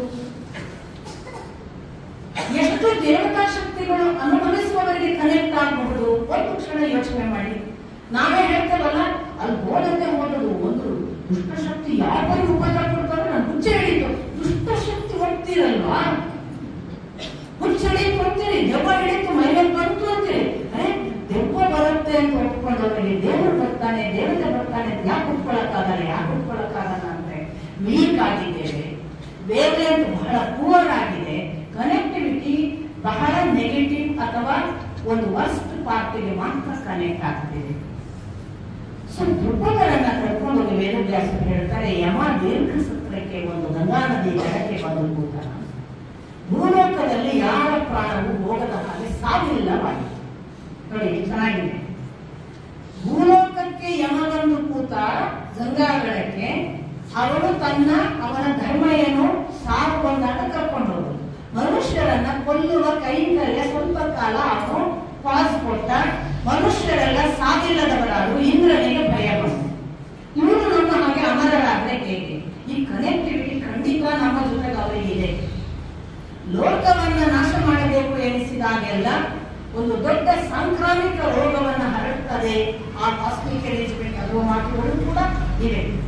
ಇದೆಲ್ಲವನ್ನ ಬಹಳ ಇಂಟೋಟು ನೋಡುವಾಗ ದ್ರುಪದರು ಹೇಳ್ತಾರೆ, ಹಾಗೆ ಯಮುನಾ ನದಿ ಗಂಗಾ ನದಿ ದಡಕ್ಕೆ ಬಂದು ಕೂತು ದೀರ್ಘ ಸತ್ರದ ನೈಮಿಷಾರಣ್ಯದ ಆ ಪ್ರಕ್ರಿಯೆಯಲ್ಲಿ ಇಂದ್ರನಿಗೆ ಯಾಕೆ ತೊಂದರೆ ಆಯಿತು? ಇಂದ್ರನಿಗೆ ಯಾಕೆ ತೊಂದರೆ ಆಯಿತು ಅಂದ್ರೆ, ನನ್ನ ಹಾಗೆ ಭೂಲೋಕದ ಮನುಷ್ಯರು ಅಮರರಾಗುವ, ಅದು ಅವನ ಭಯ. ಅವನು ಹೋಗಿ ಬೇಡಿಕೊಂಡ. ಆಗ ಇಂದ್ರನಿಗೆ ಇಲ್ಲ, ಬ್ರಹ್ಮ ಹೇಳ್ತಾರೆ, ಇಲ್ಲ, ಇದು ಒಂದು ತಾತ್ಕಾಲಿಕ ವಿರಾಮ. ಆ ದೀರ್ಘ ಸತ್ರ ಮುಗಿಯುವವರೆಗೆ ಯಮ ಇಲ್ಲಿರ್ತಾನೆ, ನೀನು ಬೇಕಿದ್ರೆ ನೀನು ಕೂಡ ಪಾಲ್ಗೊಳ್ಳು. ಸೊ ಇಂದ್ರ ದೀರ್ಘ ಸತ್ರದಲ್ಲಿ ಪಾಲ್ಗೊಳ್ತಾನೆ. ನದಿಯಲ್ಲಿ ಒಂದು ದಿನ ಹೀಗೆ ಕೂತಿರುವಾಗ ತುಂಬಾ ಸ್ವರ್ಣಕಮಲಗಳು ಬರ್ತಾನೆ, ಒಂದಾದ ಮೇಲೆ ಒಂದು. ಈ ಸ್ವರ್ಣಕಮಲ ಎಲೆ ಬಂದು ಅಂತ ಮೂಲ ಹುಡ್ಕೋದು ಹೋಗ್ತಾನೆ. ಅದು ಯಾವುದೋ ಒಂದು ದಿವ್ಯಶ್ರೀ ಅನ್ನುವಂತಹ ಬಹಳ ಚೇತನಾಮಯವಾದ ಹೆಣ್ಣು ಮಗಳ ಕಣ್ಣೀರು ಬೀಳ್ತಿರ್ತದೆ. ಅವನು ಹೋಗಿ ಅವಳನ್ನ ಕೇಳ್ತಾನೆ, ನಿನಗೆ ಯಾಕೆ ಈ ಕಣ್ಣೀರು? ಬಾ, ನಾನು ಕಾರಣ ಹೇಳ್ತೇನೆ ಅಂತ ಅವನ ಮೇಲೆ ಅವನನ್ನ ಕರ್ಕೊಂಡು ಅವಳು ಹೋಗ್ತಾಳೆ. ಹೀಗೆ ಹೋಗುವುದು ಅವಳು ಕೈಲಾಸ ಪರ್ವತದ ದಿಕ್ಕಿಗೆ ಹೋಗುವಾಗ ದಾರಿಯಲ್ಲಿ ಒಂದು ಹೆಣ್ಣು ಒಂದು ಗಂಡು ರಮಿಸ್ತಿರ್ತಾರೆ. ಅವರ ಸುರತ ಕ್ರೀಡೆ ನೋಡಿ ಇವನಿಗೆ ಸಿಟ್ಟು ಬರುತ್ತೆ. ಅವನು ಬಹಳ ಜೋರಾಗಿ ಹೇಳ್ತಾನೆ, ನಾನು ಇಂದ್ರ, ನಿಲ್ಲಿಸಿ ನಿಮ್ಮ ಕೆಲಸವನ್ನು. ಅವರು ಇವನ ಕಡೆ ನೋಡಲೇ ಇಲ್ಲ. ಅವನಿಗೆ ಮತ್ತೂ ಕೋಪ ಬರುತ್ತೆ, ನನ್ನಂತಹ ದೇವತಾ ಪುರುಷ, ನಾನು ಅಂದ್ರೆ ದೇವೇಂದ್ರ, ಅಂಥವ್ರು ಬರುವಾಗ ಇವರು ನನಗೆ ಗೌರವ ಕೊಟ್ಟು ಇಂತಹ ಸುರತ ಕ್ರೀಡೆಯಂತಹ ಕಾಮಾಸುರ ಕೆಲಸವನ್ನು ನಿಲ್ಲಿಸೋದಲ್ಲ ಅಂತ ಸಿಟ್ಟಿನಿಂದ ನೋಡ್ತಾನೆ. ಮತ್ತು ಅವನು ಆ ತರ ನೋಡುವಾಗ ಅವರೇನು ಕೇರ್ ಮಾಡೋದಿಲ್ಲ. ಇಷ್ಟು ಗೊತ್ತಿಲ್ಲಾಗುವಾಗ ಅವನು ಬಹಳ ಉಗ್ರವಾಗಿ ಅವರ ಕಡೆಗೆ ಇವರನ್ನು ಶಪಿಸಬೇಕು ಅನ್ನೋ ಅರ್ಥದಲ್ಲಿ ನೋಡುವಾಗ ಶಿವ ಅವನ ಮೇಲೆ ಕೆಂಗಣ್ಣು ಬೀರ್ತಾನೆ. ಇಲ್ಲೇ ಕೂತಿದ್ದ ಪುರುಷನಾಗಿ ಒಮ್ಮೆ ಕೆಂಗಣ್ಣು ಬೀರಿದ್ದೆ, ಇವ ಸ್ಥಾನ ಆಗ್ತಾನೆ, ಕಲ್ಲು ನಿಶ್ಚಲ. ಮುಂದೆ ಸುರತ ಕ್ರೀಡೆ ಮುಗಿದು ಶಿವ ಆ ದಿವ್ಯಶ್ರೀಗೆ ಹೇಳ್ತಾನೆ, ಹೋಗು ಅವನನ್ನು ಮುಟ್ಟು ಅಂತ. ಮುಟ್ಟಿದಾಗ ಅವನು ದೊಪ್ಪ ಅಂತ ನೆಲಕ್ಕೆ ಬೀಳ್ತಾನೆ. ಕೇಳ್ತಾನೆ, ಅವನು ಯಾಕೆ ಹೀಗೆ ನನ್ನನ್ನು ಮಾಡಿದೆ, ಏಕಾಏಕಿ ಕಲ್ಲು ಮಾಡಿದೆ, ನನಗೆ ಗೊತ್ತಾಗಲಿಲ್ಲ ಅದು ನೀನು ಅಂತ. ನಾನು ಯಾರೋ ಬಂದು ಯಾವ ಹೆಣ್ಣು ಅಂತ ತಿಳಿದು ನಾನು ಅದಕ್ಕೆ ಅಡ್ಡಿಪಡಿಸಿದೆ, ಕ್ಷಮೆ ಇರಲಿ. ಇಲ್ಲ, ನಿನಗೆ ಅಹಂಕಾರ ಹೆಚ್ಚಾಗಿದೆ, ನಿನ್ನ ಅಹಂಕಾರಕ್ಕೆ ಒಂದಿಷ್ಟು ನಾನು ಪಾಠ ಮಾಡಬೇಕು. ಅದೊಂದು ದೊಡ್ಡ ಬಂಡೆಕಲ್ಲಿದೆಯಲ್ಲ, ಸರಿಸುವುದನ್ನು ಸರಿಸಿದಾಗ ನಿನಗೊಂದು ಗುಹೆ ಕಾಣಿಸ್ತದೆ. ಆ ಗುಹೆ ಒಳಗೆ ಪ್ರವೇಶ ಮಾಡು. ಅಲ್ಲಿ ನಿನ್ನಂತ ಇನ್ನು 4 ಜನ ಇಂದ್ರರಿದ್ದಾರೆ. ಇಂದ್ರರು ಮನ್ವಂತರಗಳಲ್ಲಿ ಬದಲಾಗ್ತಾರೆ. ಇದೆಲ್ಲ ದೊಡ್ಡ ಕಥೆ ಇದೆ. ಮನ್ವಂತರಗಳು ಅಂದ್ರೆ ಏನು ಅಂತ ನೀವೆಲ್ಲ ಯುಗ, ಅದರ ಒಂದು ಅಂತರಾಳು ಹೇಗೆ ಎಲ್ಲ ನೋಡಬೇಕು. ಅದು ಬಹಳ ವಿಶೇಷವಾದ ಭಾಗವತದ ಕಥಾಭಾಗ. ಇಷ್ಟಾಗುವಾಗ ಆ 4 ಜನ ಇಂದ್ರರಿದ್ದಾರೆ ಅಂದಾಗ ಇವರು ಹೇಳ್ತಾನೆ, ಒಳಗೇನ 5ನೇ ಹೋಗು ಒಳಗೆ. ಆ ಗುಹೆಯ ಒಳಗೆ ಒಂದಿಷ್ಟು ಕಾಲ ಅವರ ಜೊತೆಗೆ ನನ್ನ ಶಾಪವಾಗಿ ಅನುಭವಿಸು. ಮತ್ತೆ ಅಷ್ಟು ಮಾತ್ರ ಅಲ್ಲ, ಪುನಃ ಇಂದ್ರ ಬೇಡಿಕೊಳ್ತಾನೆ, ನಾನು ಅವರೊಟ್ಟಿಗೆ ಎಷ್ಟು ಕಾಲ ಅಲ್ಲಿ ಇರಬೇಕು ನೋಡು. ನೀನು ಆ 4 ಜನ ಇಂದ್ರರ ಜೊತೆಗೆ ಮತ್ತೆ ಭೂಲೋಕದಲ್ಲಿ ಪುರುಷರಾಗಿ 5 ಪುರುಷರ ಜೊತೆಗೆ ಒಂದಿಷ್ಟು ಕಾಲ ಕಷ್ಟಪಟ್ಟು ಮತ್ತೆ ಬರಬೇಕು. ಅಷ್ಟರವರೆಗೆ ನಿಮ್ಮ ಅಹಂಕಾರ ಪರೀಕ್ಷೆಗಾಗಿ ಇದು ಅನಿವಾರ್ಯ. ಹಾಗೆ ಇಂದ್ರರು 5 ಜನ ಇಂದ್ರರು ಶಾಪಕ್ಕೆ ಒಳಗಾದಾಗ ಈ ಇಂದ್ರ ಕೇಳ್ಕೊಳ್ತಾನೆ, ನನ್ನ ಬದಲಿಗೆ ನಾನೇ ಹೋಗುವ ಬದಲಿಗೆ ನನಗೊಂದು ಪ್ರತಿಕೃತಿಯನ್ನು ಕಳಿಸಲ್ಲ. ಹಾಗೆ ಶಿವ ಅನುಮತಿ ಕೊಡ್ತಾನೆ, ನಿನ್ನ ಹಾಗೆ 5 ಜನ, ನೀವು ಯಾರೆಲ್ಲ ಇದ್ದೀರಿ ಅಷ್ಟು ಜನ ನಿಮ್ಮ ಪ್ರತಿಕೃತಿ ಕಳಿಸಬಹುದು ಅಂತ. ಹಾಗೆ ಭೂತಧಾಮ, ಆ ಬಳಿಕ ಶಾಂತಿ, ಶಿಬಿ ಮತ್ತು ತೇಜಸ್ವಿ ಅಂತ 5 ಜನ ಇಂದ್ರರು ಭೂಲೋಕಕ್ಕೆ ಬಂದದ್ದೇ ಈ ಪಾಂಡವರ. ಹಾಗಾಗಿ ಇವರು 5 ಜನ ಶಿವನ ಶಾಪದಿಂದ ಭೂಲೋಕಕ್ಕೆ ಬಂದ ಇಂದ್ರನ ಪ್ರತಿಕೃತಿಗಳ ಜೀವವನ್ನು ಇಟ್ಟುಕೊಂಡವರು. ಅಷ್ಟು ಮಾತ್ರ ಹೇಳೋದಿಲ್ಲ ನೃಪದನಿಗೆ ವೇದವ್ಯಾಸರು. 1 ಸಾರಿ ಅಂದ್ರೆ ನಂಬಿಕೆ ನಮ್ಮಲ್ಲಿ ಉಂಟಲ್ಲ, ಅದು ಹೇಗೆ ನಂಬುದು? ಪ್ರಶ್ನೆ ಬಂದಿತ್ತು ನಮಗೆ, ಅವ್ರು ಹೇಳಿದ್ರು ನಾವು ಕೇಳುದ. ಈಗ ನನಗೂ ಕೇಳಿದ್ರೆ ನನಗೇನು ಮಾಡ್ಲಿಕ್ಕೆ ಬರಲ್ಲ. ಆದ್ರೆ ವೇದವ್ಯಾಸರು ಏನಂದ್ರು ಅಂದ್ರೆ, ನಿನಗೆ ನಂಬಿಕೆ ಬರ್ಲಿಕ್ಕಿಲ್ಲ ಅನ್ನುವ ಹಾಗೆ ಒಮ್ಮೆ ನನ್ನ ಸಮೀಪ ಬಾ ಅಂತ ಹೇಳಿ ಕೈಗಳಿಂದ ಅವನ ಕಣ್ಣನ್ನು ಒರೆಸಿ ನಿನಗೆ ದಿವ್ಯ ದೃಷ್ಟಿ ಕೊಡುತ್ತೇನೆ. ಒಮ್ಮೆ ಆ ಪಾಂಡವರ ಕಡೆಗೆ ಕಣ್ಣು ಹಾಯಿಸು, ಸರಿಯಾಗಿ ನೋಡು. ಅಲ್ಲಿ ಕುಳಿತಿದ್ದಾನಲ್ಲ ಅರ್ಜುನ, ಅವನೇ ಮಹೇಂದ್ರ. ಇವನು ದ್ರುಪದ ಹೀಗೆ ನೋಡುತ್ತಾನೆ, ಅವನಿಗೆ ಕಣ್ಣಿಗೆ ಕಣ್ಣಾರೆ ಇಂದ್ರ ಕಾಣಿಸಿ ಅರ್ಜುನನ ಬರ್ತದೆ. ಅವನಿಗೆ ನಂಬದ ಗತಿ. ಪಂಚಪಾಂಡವರಲ್ಲ, ಓಹೋ ಈಗ ಇಂದ್ರರ 5 ಸ್ವರೂಪ ಗೊತ್ತಾಯಿತು. 1ನೇದು. ಹಾಗಾದ್ರೆ ದೇವತೆಗಳಿಗೆ ನಿಯಮ ಇಲ್ಲ, ಇದನ್ನು ನೆನಪಿಟ್ಕೊಳ್ಬೇಕು. 2ನೇದು ದ್ರೌಪದಿಯ ಬಗ್ಗೆ ಈಗಾಗಲೇ ಅವರು ಒಂದು ಕಥೆ ಹೇಳಿದ್ರು. ಶ್ರೀಕರ್ಣಿಗೆ ಪತಿ ಬೇಕು, ಒಳ್ಳೆಯ ಪತಿ ಬೇಕು ಅಂತ ಶಿವನನ್ನ ತಪಸ್ಸು ಮಾಡಿ, ಆ ತಪಸ್ಸಿನಲ್ಲಿ ಅವನು 5 ಬಾರಿ ಅವಳು ಬೇಡಿಕೊಂಡು ಒಳ್ಳೆಯ ಗಂಡ ಬೇಕು ಅಂತ 5 ಗಂಡನ ಹೆಂಡತಿ ಆಗುವಂತ ಆ ಒಂದು ಶಿವ ಕೊಟ್ಟ ಅನುಗ್ರಹ, ಅದೇ ದಿವ್ಯಶ್ರೀ, ಅದೇ ಆ ಹೆಣ್ಣು ಇಂದ್ರನನ್ನು ಮೇಲೆ ಕರ್ಕೊಂಡು ಬಂದವಳು. ಅವಳೇ ಇಲ್ಲಿ ಇರುವುದು ದ್ರೌಪದಿ. ಅವಳು ಆದ್ದರಿಂದ ಅವಳ ತಪಸ್ಸಿಗೆ ಅನುಗುಣವಾಗಿ 5 ಗಂಡಂದಿರನ್ನು ಬೇಡಿದ್ದು, ಈ 5 ಗಂಡಂದಿರನ್ನು ಕೊಡಲಾಗಿದೆ. ಇದು ವೇದವ್ಯಾಸರು ಕೊಡುವ ವಿವರಣೆ. ಅಷ್ಟು ಮಾತ್ರ ಅಲ್ಲ, ಹಿಂದೆ ಜಟಿಲೆ ಅನ್ನುವವಳು 7 ಜನ ಋಷಿಗಳನ್ನು ಮದುವೆಯಾದ ಕಥೆ ಇದೆ ಅಂತ ಯುಧಿಷ್ಠಿರ ಉಲ್ಲೇಖ ಮಾಡ್ತಾರೆ. ಪ್ರಾಚೇತಸರು ಅಂತ 10 ಜನ ಇರ್ತಾರೆ. ದಕ್ಷ ಪ್ರಜಾಪತಿಯ ಮಕ್ಕಳಾಗಿ ಬರಕಿಷ್ಠದನ ಮಕ್ಕಳು ಪ್ರಚೇತಸರು, ಪ್ರಚೇತಸನ ಮಕ್ಕಳು ಪ್ರಾಚೇತಸರನ್ನು ಅನ್ನಿಸಿಕೊಂಡು ಅವರು 10 ಜನ ಕಂಡು ಋಷಿಗಳ ಮಗಳು ವಾಕ್ಷಿಯನ್ನು ಒಬ್ಬಳನ್ನು ಮದುವೆಯಾಗಿ ಮುಂದೆ ದಕ್ಷ ಮೊದಲಾದವರು ಹುಟ್ಟುವ ಒಂದು ಕಥಾಭಾಗ ಶ್ರೀಮದ್ ಭಾಗವತ ಓದಿದ್ರೆ ನಿಮಗೆ ಗೊತ್ತಾಗುತ್ತೆ. ಅದನ್ನು ಉಲ್ಲೇಖ ಮಾಡ್ತಾರೆ. ಹಾಗಾಗಿ ಒಂದು ಹೆಣ್ಣಿಗೆ ಹಲವು ಗಂಡಂದಿರ ಕಥೆ ನಮ್ಮ ಪುರಾಣ ಪರಂಪರೆಯಲ್ಲಿ ಅಥವಾ ನಮ್ಮ ಅವರಿಗೆ ಪ್ರಾಚೀನ ಪರಂಪರೆ, ಅವರ ಹಿರಿಯರ ಪರಂಪರೆಯಲ್ಲಿ ಇದೆ. ಆದ್ದರಿಂದ ನಮ್ಮದೇ ಹೊಸದಲ್ಲ ಅಂತ ಒಂದು ಆರ್ಗ್ಯುಮೆಂಟ್ ಯುಧಿಷ್ಠಿರ ಕೊಟ್ಟಿರ್ತಾನೆ. ಅದಲ್ಲದೆ ಇನ್ನೊಂದು ಆರ್ಗ್ಯುಮೆಂಟ್ ವೇದವ್ಯಾಸ ಬಹಳ ಅದ್ಭುತವಾಗಿ ಕೊಡ್ತಾನೆ.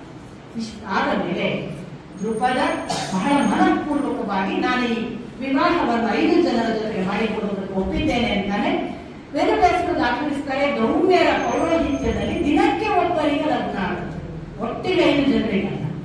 ಇವತ್ತು ಯುಧಿಷ್ಠಿರ, ನಾಳೆ ಭೀಮ, ನಾಡಿದ್ದು ಅರ್ಜುನ, ಆಚೆ ನಾಡಿದ್ದು ನಕುಲ, ಅದರ ನಂತರ ಸಹದೇವ, ಹೀಗೆ 5 ದಿನ ಲಗ್ನಕ್ಕೆ ಒಂದು ವಾಕ್ಯ ಬಹಳ ವಿಶೇಷವಾಗಿ ವಿವರಿಸ್ತಾರೆ. ಪ್ರತಿ ದಿನ ಇಂದು ಯುಧಿಷ್ಠಿರನನ್ನು ಮದುವೆಯಾದ ದ್ರೌಪದಿ ನಾಳೆ ಭೀಮನನ್ನು ಮದುವೆಯಾಗುವಾಗ ಮತ್ತೆ ಕನ್ನಿಕೆಯಾಗಿದ್ದಳು. ಇದೆಲ್ಲ ಗಮನಿಸಬೇಕು. ಒಂದು ವಾಕ್ಯದಲ್ಲಿ ಸತ್ಯ ಪ್ರಕಟಣೆ ಬಹಳ ವಿಶೇಷ ಹೇಳ್ತಾರೆ ನೋಡಿ, ಅವಳು ಅಯೋನಿದೆ ದ್ರೌಪದಿ, ಬಾಯಲ್ಲಿ ತಾಂಬೂಲ ಇದೆ, ಮೈಯಲ್ಲಿ ಅಂಗಾರ ಇದೆ, ಸ್ನಾನ ಮಾಡಿ ಬರ್ತೇನೆ ಅಂತ ದ್ರೌಪದನ ಪತ್ನಿ ಹೋದಕ್ಕೆ ಅಗ್ನಿಯಿಂದ ಹುಟ್ಟಿದ ಅಗ್ನಿಕನ್ಯೆ ಅವಳು. ಸ್ತ್ರೀ ಎಷ್ಟು ಸುಂದರಿ ಅಂತೆಲ್ಲ ನಿನ್ನೆ ದಿನ ನಾನು ಹೇಳಿದೆ. ಎಂತ ವಿದ್ವತ್ತು, ಎಂತ ವಿದ್ವಾಂಸೆ, ಎಂತ ವೈದುಷಿ ಎಲ್ಲ ಹೇಳಿದ್ದೆ ನಾನು. ಒಂದು ವಾಕ್ಯ ಇದೆ ಅಲ್ಲಿ ಕೂಡ. ಅವಳು ಹೇಗಿದ್ದಳು ಎಂದರೆ ಬ್ರಹ್ಮ ಸಾಕ್ಷಾತ್ ತನ್ನ ಕೈಯಿಂದ ನಿರ್ಮಾಣ ಮಾಡಿದಂತೆ. ಇಂಥ ಒಂದು ವಾಕ್ಯ ನಿಮಗೆ ಇಡೀ ಪರ್ಸನಾಲಿಟಿಯನ್ನು ಕಟ್ಟಿಕೊಡುತ್ತೆ. ಯಾವ ಪರಿ ಇದ್ದಿರ್ಬೇಕು. ಸೊ ಇಂಥ ದ್ರೌಪದಿಯನ್ನ ಲಗ್ನ ಆಗು 5 ಜನ ಲಗ್ನ ಆದ ನಂತರದಲ್ಲಿ ಸುದ್ದಿ ಇಷ್ಟರವರೆಗೆ ಧೃತರಾಷ್ಟ್ರಾದಿಗಳಿಗೆ ಗೊತ್ತಿಲ್ಲ ಅವರು ಬದುಕಿದ್ದಾರೆ. ಅವರಿಗೆ ಗೊತ್ತಿರೋದೇನೋ ವಾರಣಾವತದಲ್ಲಿ ಸತ್ತಿದ್ದಾರೆ, ಅಲ್ಲೊಂದು ಹೆಣ್ಣು ಮಗಳು, 5 ಜನ ಮಕ್ಕಳು, ಸುಟ್ಟು ಭಸ್ಮ ಆದ ಕಳೆ ಬರ ಸಿಕ್ಕಿದೆ, ಅವರೇ ಕುಂತಿ ಮತ್ತು 5 ಜನ ಮಕ್ಕಳು ಅಂತ ಅವರು ತಿಳಿದಿದ್ದಾರೆ. ಈ ತರ ಒಂದು ಪ್ರತಿಕ್ರಿಯೆಗೆ ಒಂದು ಪ್ರತಿಫಲವನ್ನ ವೇದವ್ಯಾಸರ ಗ್ರಂಥ ಕೊಡುತ್ತೆ. ಮುಂದೆಲ್ಲೋ ಯಾವುದೋ ಒಂದು ಕಡೆ ನಾನು ಓದಿದ ನೆನಪು, ಯಾವುದೋ ಪುರಾಣಗಳು, ಯಾವ ಪದ್ಮ ಪುರಾಣಗಳು ನನಗೆ ಸ್ಪಷ್ಟ, ಬಹಳ ಪುರಾಣಗಳು ಓದ್ತಾ ಬರೋ ಯಾವ ಪುರಾಣದಲ್ಲಿ ಯಾವುದು ಅಂತ ಗೊತ್ತಾಗದೆ ಹೋದ್ರೆ ಕ್ಷಮೆಯಲ್ಲಿ. ಒಂದು ಕಡೆ ಒಂದು ಉಲ್ಲೇಖ ಬರುತ್ತೆ, ಹಾಗೆ ನಿಷಾದ ಮಕ್ಕಳನ್ನು ನಿದ್ರೆಯಲ್ಲಿರುವಾಗ ಎಬ್ಬಿಸದೆ ಬೆಂಕಿ ಹಚ್ಚಿ ಹೋಗಬೇಕಾದ ಅನಿವಾರ್ಯತೆಯಲ್ಲಿ ಸುಟ್ಟು ಹೋದದ್ದರ ಫಲವೇ ಒಂದು ಉಪಪಾಂಡವರು ರಾತ್ರಿ ನಿದ್ರೆಯಲ್ಲಿರುವಾಗ ಸಾಯಬೇಕಾಯಿತು ಅನ್ನುವ ಉಲ್ಲೇಖ ಇದೆ. ಕುಂತಿ ಕಾಡ್ಗಿಚ್ಚಿನಲ್ಲಿ ಸಾಯ್ತಾಳೆ ಕೊನೆಯಲ್ಲಿ. ಅಂದ್ರೆ ಪ್ರತಿ ಕರ್ಮಕ್ಕೆ ಒಂದು ಫಲವನ್ನ ಹೇಳದೆ ವೇದವ್ಯಾಸರು ಮುಕ್ತಾಯ ಮಾಡುವುದು. ಎಲ್ಲರಿಗೂ ಕರ್ಮ ಫಲ ಹೇಳ್ತಾರೆ. ಎಲ್ಲಿವರೆಗೆ ಹೇಳ್ತಾರೆ ಅಂದ್ರೆ, ಜರ ಯಾಕೆ ಕೊಂದ? ಕೃಷ್ಣನನ್ನು ಮರೆಯಲಿಟ್ಟು ಕೃಷ್ಣನಿಗೆ ಕೃಷ್ಣ ಎಲ್ಲೋ ಇಟ್ಟುಕೊಂಡು ಒಂದು ಜಿಂಕೆಯ ಕಿವಿಯ ಹಾಗೆ ಕಂಡಿತ್ತು, ಮರೆಯಲಿಟ್ಟು ಕೊಂದ. ಯಾಕೆ ಕೊಂದ? ಯಾಕೆ ಕೊಂದ ಅಂದ್ರೆ ರಾಮನ ಅವತಾರದಲ್ಲಿ ವಾಲಿಯನ್ನು ಮರೆಯಲಿಟ್ಟು ರಾಮ ಕೊಂದಿದ್ದಾನೆ. ಅದಕ್ಕೆ ಕೃಷ್ಣನಿಗೆ ಆ ಫಲ ಅನ್ನುವವರೆಗೆ ಮಹಾಭಾರತ ತಾತ್ಪರ್ಯ ನಿರ್ಣಯದಲ್ಲಿ ಇದನ್ನು ಮಧ್ವಾಚಾರ್ಯರು ಬಹಳ ವಿಶೇಷವಾಗಿ ಸಂಶೋಧನೆ ಮಾಡಿ ಹೇಳಿದರು. ಹೀಗೆ ಪೂರ್ವ ಪರಂಪರೆಯ ಫಲವನ್ನೇ ಅನುಭವಿಸಿದ್ದಾರೆ. ಹಾಗಾಗಿ ಫಲ ದೇವರನ್ನು ಬಿಟ್ಟಿಲ್ಲ, ದೇವರನ್ನ ಅವತಾರ ಧರಿಸಿ ಮನುಷ್ಯ ರೂಪವಾದವನು ಬಿಟ್ಟಿಲ್ಲ. ಬೇರೆ ಬೇರೆ ಸಂದರ್ಭಗಳಲ್ಲಿ ನಿಮಗೆ ಗೊತ್ತು, ಎದೆಗೆ ಒದ್ದ ಭೂಮಿಗೆ ಏನಾಯಿತು, ವಿಷ್ಣುವಿಗೆ ಒದ್ದದ್ರಿಂದ ವಿಷ್ಣು ಅದನ್ನ ಒಂದು ಹೆಣ್ಣು ಮಗಳ ಬೆನ್ನು ಹತ್ತಿದ್ದಕ್ಕೆ ಅವಳು ಹೇಗೆ ಕಲ್ಲಾದ, ತುಂಬಾ ಕಥೆಗಳು ದೇವರ ವಿಷಯದಲ್ಲೂ ಬರುತ್ತೆ. ಕರ್ಮ ಫಲಕ್ಕೆ ಯಾರೂ ಕೂಡ ಕಾಂಪ್ರಮೈಸ್ ಇಲ್ಲ. ಇಂಥ ಒಂದು ವಿಶೇಷ ಅಂದ್ರೆ, ನೀವು ನ್ಯೂಟನ್ ಲಾ ಒಪ್ತೀರಿ ಹೇಳಿದ ಕೂಡಲೇ ಮೇಲೆ ಹೋದ ಕಲ್ಲು ಕೆಳಗೆ ಬರಲೇಬೇಕು. ನ್ಯೂಟನ್ ಲಾ ಒಪ್ತೀವಿ ನಾವು, ಮಾಡಿ ತುಂಗ ಮಹಾರಾಯ ಒಪ್ಪ. ಇಷ್ಟೇ ವ್ಯತ್ಯಾಸ. ನಮ್ಮದು ಮಾಡಿ ತುಂಗ ಮಹಾರಾಯ, ಅವರದ್ದು ಮೇಲೆ ಹೋದ ಕಲ್ಲು ಕೆಳಗೆ ಬರಲೇಬೇಕು. ಗುರುತ್ವಾಕರ್ಷಣ ಬಲ ಇದೆ, ಅದು ಎಳೆಯುತ್ತೆ. ಮಾಡಿದ ಕರ್ಮ ಇದೆ, ಎಳೆಯುತ್ತೆ. ಇಷ್ಟೇ ಸಿಂಪಲ್. ಕರ್ಮ ಸಿದ್ಧಾಂತಕ್ಕೂ ನ್ಯೂಟನ್ ಲಾಕ್ಕೂ ಏನೋ ವ್ಯತ್ಯಾಸ ಇಲ್ಲ. ಬಟ್ ನ್ಯೂಟನ್ ಲಾ ಬಹಳ ಸೈಂಟಿಫಿಕ್ ಅನ್ಸುತ್ತೆ. ಮಾಡಿದ ಮರ ಯಾಕಾಗಬೇಕು ನಮ್ಗೆ ಗೊತ್ತಾಗಲ್ಲ. ನಾವು ಮಾಡಿದ ಅನುಭವಿಸಿದ ಯಾರು ನೋಡಿದ್ದಾರೆ? ಹೀಗೆ ಬೇರೆ ಬಿದ್ದ ಕಲ್ಲಿಗೆ ಗೊತ್ತು, ಬಿದ್ದಾಗ ಏನೇಟಾಗಿದೆ, ನಮ್ಗೆ ಬಿತ್ತು ತಟ್ಟೆ ಗೊತ್ತು. ಹಾಗೆ ಈ ದ್ರೌಪದಿಯ ಕಥೆಯನ್ನ, ಈ ಒಂದು ವಾರಣಾವತದ ಘಟನೆಯ ನಂತರ ಪ್ರಥಮ ಬಾರಿಗೆ ಪಾಂಡವರು ಬದುಕಿದ ಸುದ್ದಿಯ ಹಾಗೆ ಗೊತ್ತಾಗುವುದು ಎಲ್ಲಿ ಅಂದ್ರೆ, ವಿದುರ ಹೋಗಿ ಹೇಳ್ತಾನೆ. ದುರ್ಯೋಧನಾದಿಗಳಲ್ಲಿ ಹೋಗಿದ್ದಾರೆ ಸ್ವಯಂವರಕ್ಕೆ, ಬಟ್ ಅವರಿಗೆ ಗೊತ್ತಿಲ್ಲ ಇವರು 5 ಜನ ಪಾಂಡವರು ಅಂತ. ಅವ್ರು ಅಲ್ಲಿ ಬಂದಾಗ ಈ ವಿದುರ ಬಂದು ಧೃತರಾಷ್ಟ್ರನಿಗೆ ಹೇಳ್ತಾನೆ, ಕುರುವಂಶ ವೃದ್ಧಿಯಾಗುತ್ತಿದೆ. ಧೃತರಾಷ್ಟ್ರ ಏನ್ ತಿಳಿತಾನೆ, ಓಹೋ ನಮ್ ದುರ್ಯೋಧನ ವಂಶ ದ್ರೌಪದಿಯನ್ನು ಗೆದ್ದ ಅಂತ ಕಾಣಿಸುತ್ತೆ, ಮದುವೆ ಮಾಡ್ಸೋಣ, ಬನ್ನಿ ಬನ್ನಿ ಒಳ್ಳೆ ಸಂತೋಷ ಸುದ್ದಿ ಬಂದೆ ಅಂತ ವಿದುರನಿಗೆ ಹೇಳ್ತಾನೆ. ಆಗ ದ್ರೌಪದಿಯನ್ನು ಗೆದ್ದದ್ದು ವಿದುರ ಹೇಳ್ತಾನೆ, ದ್ರೌಪದಿಯನ್ನು ಗೆದ್ದದ್ದು ದುರ್ಯೋಧನನಲ್ಲ, ಪಾಂಡವರಲ್ಲಿ ಒಬ್ಬನಾದ ಅರ್ಜುನ. ಏನು ಬದುಕಿದ್ದಾರ? ವಿದುರ ಹೇಳ್ತಾನೆ, ಬದುಕಿದ್ದಾರೆ. ಅಷ್ಟು ಮಾತ್ರ ಅಲ್ಲ, ಅವರು ಬಹಳ ಬಹಳ ತೇಜಸ್ವಿಗಳಾಗಿ ಉತ್ಕೃಷ್ಟ ಅವಸ್ಥೆಯಲ್ಲಿದ್ದಾರೆ. ಕೂಡಲೇ ಇವನ ಟೋನ್ ಚೇಂಜ್ ಆಗಲಿ, ನನ್ನ ಅನುಜ ಸಂತರು ಅನುಜನ ಮಕ್ಕಳು ಬದುಕಿದ್ದಾರಲ್ಲ, ನಾನು ಎಷ್ಟು ಸಂತೋಷ ಪಡಬೇಕು. ನನ್ನ ಮನೆಯಲ್ಲಿ ಎಷ್ಟು ಕುಟುಂಬ ಕೂಡಿ ಇರುವ ಹಾಗಾಗಿತ್ತು, ಅಂಥದ್ದು ಕುಟುಂಬ ಮತ್ತೆ ಮುಂದೂಡ್ತಾಯಿತ್ತಲ್ಲ, ಮುಂಚೆ ಇದ್ದಾಳಲ್ಲ, ನನ್ನ ಆನಂದಕ್ಕೆ ಪಾರವೇ ಇಲ್ಲ. ಮತ್ತೊಂದು ಡೈಲಾಗ್ ಹೇಳ್ತಾನೆ ವಿದುರ ಹೇಳ್ತಾನೆ, ನಿನ್ನ ಈ ಒಳ್ಳೆಯ ಮಾತುಗಳು, ಈ ಪರಿವರ್ತನೆ ಗುರುಕಾಲ ಶಾಶ್ವತವಾಗಿರಬೇಕು ಅಂತ ಸೆಟಾಯರ್ ಹೋಗ್ಬಿಡ್ತಾನೆ. ಅಷ್ಟು ಹೇಳಿ ಈ ವಿದುರನಿಗೆ ಹೇಳಿದ ಕೊನೆಯ ಮಾತನ್ನು ಕೇಳಿಕೊಂಡು ದುರ್ಯೋಧನ ಒಳಗೆ ಬರ್ತಾನೆ. ನೀನೀಗ ಹೇಳಿದೆಲ್ಲ ಆ ಪಾಂಡವರ ಬಗ್ಗೆ ಒಳ್ಳೆಯ ಮಾತು, ಅದು ನಮಗೆ ಶೋಭೆ ಅಲ್ಲ, ನೆನಪಿರಲಿ. ಅವರಿರುವವರೆಗೆ ನಮಗೆ ರಾಜನಾಗುವ ಸಾಧ್ಯತೆಗಳೇ ಇಲ್ಲ. ನಾನು ಮತ್ತು ನೀನು ತಾತ್ಕಾಲಿಕ ರಾಜರಾಗಿ ಉಳಿಯಬೇಕಾಗುತ್ತೆ. ಇಂದಲ್ಲ ನಾಳೆ ಮತ್ತೆ ಪಾಂಡವರ ರಾಜ್ಯ ಆಡಳಿತದ ಯುಧಿಷ್ಠಿರನೇ ರಾಜನಾಗುವುದು, ಯುವರಾಜನಾಗಿ ಸಿಂಹಾಸನ ಏರುವುದು, ನಾವು ಮತ್ತೆ ಅವರ ಅಡಿಯಾಳುಗಳಾಗಿ ಇರಬೇಕು. ನೆನಪಿಟ್ಟುಕೋ, ನೀನೀಗ ಬೇರೆ ರೀತಿ ಯೋಚಿಸಬೇಕು. ಕರ್ಣನ ಜೊತೆ ಬಂದಿದ್ದಾನೆ ನೋಡಿ, ಇನ್ನು ಶಕುನಿ ಎಂಟ್ರಿಲ್ಲ ಇಲ್ಲೊಟ್ಟಿಗೆ, ಕರ್ಣನ ಜೊತೆಗಿದ್ದಾನೆ. ಕರ್ಣನ ಜೊತೆ ದುಶ್ಯಾಸನ ದುರ್ಯೋಧನ ಏನ್ ಹೇಳ್ತಾನೆ ಮುಂದಿನ ಮಾತು ನೋಡಪ್ಪ, ನಮ್ಗೀಗ ಇರೋದು ಕೆಲವು ದಾರಿ. ಏನು? ಒಂದು, ಆ 5 ಜನರ ಒಳಗೆ ಭೇದ ಬರುವ ಹಾಗೆ ಮಾಡುವುದು ಪಾಂಡವರು, ಅಥವಾ ದ್ರೌಪದಿಯಲ್ಲಿ ಭೇದಪಡಿಸುವುದು 5 ಜನರ ಬಗ್ಗೆ. ಅದು ಆಗಲಿಲ್ಲ, ನಾವು ದ್ರುಪದನನ್ನು ನಮ್ಮ ವಶಕ್ಕೆ ತೆಗೆದುಕೊಳ್ಳುವ ಹಾಗೆ ಏನಾದರೂ ಪ್ರಯತ್ನ ಪಡುವುದು. ಅವನು ಬರಲಿಲ್ಲ, ದೃಷ್ಟದ್ಯುಮ್ನನನ್ನ ಹೇಗಾದ್ರೂ ಮಾಡಿ ಅವನಿಗೆ ಆಮಿಷ ತೋರಿಸಿ ನಮ್ಮ ಬಲಕ್ಕೆ ಸೇರುವ ಹಾಗೆ ಮಾಡುವುದು. ಇದು ಆಗದೇ ಇದ್ರೆ ನಾವು ಮೊದಲು ಮಾಡಿದ್ದೇವಲ್ಲ, ಪಾಂಡವರನ್ನ ಏಕಾಂತಕ್ಕೆ ಗುಟ್ಟಲ್ಲಿ ತರಲು, ವಿಷ ಕೊಡುವುದು ಮತ್ತೊಂದು, ಹಾಗೆ ಮಾಡಿ ಪುನಃ ಪ್ರಯತ್ನ ಪಟ್ಟು ಅವರನ್ನ ಇಲ್ಲ ಮಾಡಿಸಿ ನೋಡಿ. ಇದು 5 ಅಲ್ಲದೆ ಬೇರೆ ದಾರಿ ನನಗೆ ಕಾಣಲ್ಲ. ಬಹಳ ಸುಂದರವಾದ ಉತ್ತರ ಕೊಡ್ತಾನೆ ಕರ್ಣ ಹೇಳ್ತಾನೆ, ನೀನು ಹೇಳುವ 5 ನನಗೆ ಸಮ್ಮತ. ಒಂದನೇದು 5 ಜನ ಅಣ್ಣ ತಮ್ಮಂದಿರಲ್ಲಿ ಭೇದ ತರಿಸುವುದು. ಒಬ್ಬ ಹೆಂಡತಿಯನ್ನು 5 ಜನ ಒಪ್ಪಿದ್ದಾರೆ ಎಂದರೆ ಎಂದೂ ಅವರ ಒಳಗೆ ಭೇದ ತರಲು ಸಾಧ್ಯ. ಬಹಳ ಬ್ಯೂಟಿಫುಲ್ ಆನ್ಸರ್ ನೋಡಿ ಕರ್ಣ. ಒಬ್ಬ ಹೆಂಡತಿಯನ್ನು 5 ಜನ ಗಂಡಸರು ಒಪ್ಪಿದ್ದಾರೆ ಎಂದರೆ ಆ 5 ಜನರೊಳಗೆ ಎಂದೂ ಭೇದ ತರಲು ಸಾಧ್ಯವಿಲ್ಲ. ದ್ರೌಪದಿಯ ಮುಖಾಂತರ ಭೇದ ತರೋಣ ಅಂತ ಎರಡನೇ ಆಪ್ಷನ್. ಒಬ್ಬ ಹೆಣ್ಣು 5 ಗಂಡಂದಿರನ್ನು ತನ್ನ ಗಂಡ ಅಂತ ಒಪ್ಪಿಕೊಂಡವಳ ಬಳಿ ಎಂದೂ ಭೇದ ತರಿಸಲು ಸಾಧ್ಯವಿಲ್ಲ, ಎರಡನೇದು. ಮೂರನೆಯದು ನೀನು ಹೇಳೋದು, ದ್ರುಪದನಿಗೆ ಸಂಪತ್ತಿನ ಆಮಿಷ ತೋರಿಸಿ ಕರೆದುಕೊಳ್ಳೋಣ. ಅವನೆಂದೂ ಧನಪ್ರಿಯನಲ್ಲ, ಅವನನ್ನು ನೀನು ಹಣದಿಂದ ಸಂಪತ್ತಿನಿಂದ ವಶಪಡಿಸಲು ಸಾಧ್ಯವೇ ಇಲ್ಲ. ದೃಷ್ಟದ್ಯುಮ್ನ ಅವನು ಅಪ್ಪನ ಒಂದು ಪ್ರತಿಜ್ಞೆಗಾಗಿ ಹುಟ್ಟಿದವ, ಅವನೆಂದೂ ಅಪ್ಪನನ್ನು ಬಿಟ್ಟು ಬರುವುದಿಲ್ಲ. 5ನೇದು ಏಕಾಂತದಲ್ಲಿ ಕಳೆದುಕೊಳ್ಳೋಣ ಅನ್ನುತ್ತಿ.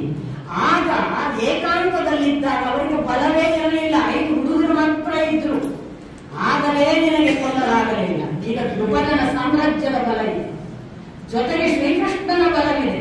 ನೀನು ಅವರನ್ನು ಏಕಾಂತದಲ್ಲಿ ಕೊಲ್ಲುವ ಮಾತೇ ಸುಳ್ಳು. ಏನಾದರೂ ಇದ್ದರೆ ಒಂದೇ ದಾರಿ, ನೇರ ಯುದ್ಧ, ಚತುರಂಗ ಬಲದ ಮೂಲಕ ಯುದ್ಧ ಡಿಕ್ಲೇರ್ ಮಾಡು, ಹೋಗೋಣ ಅಂತಾನೆ ಕರ್ಣ. ಅಷ್ಟರೊಳಗೆ ದುರ್ಯೋಧನ ಹೇಳ್ತಾನೆ, ನಿನಗೆ ಹಿರಿಯರಿದ್ದಾರಲ್ಲ, ಭೀಷ್ಮ ಮತ್ತು ದ್ರೋಣರು, ಹಾಗೆ ವಿದುರ, ಅವರ ಜೊತೆಗೆ ಸಮಾಲೋಚನೆ ಮಾಡು.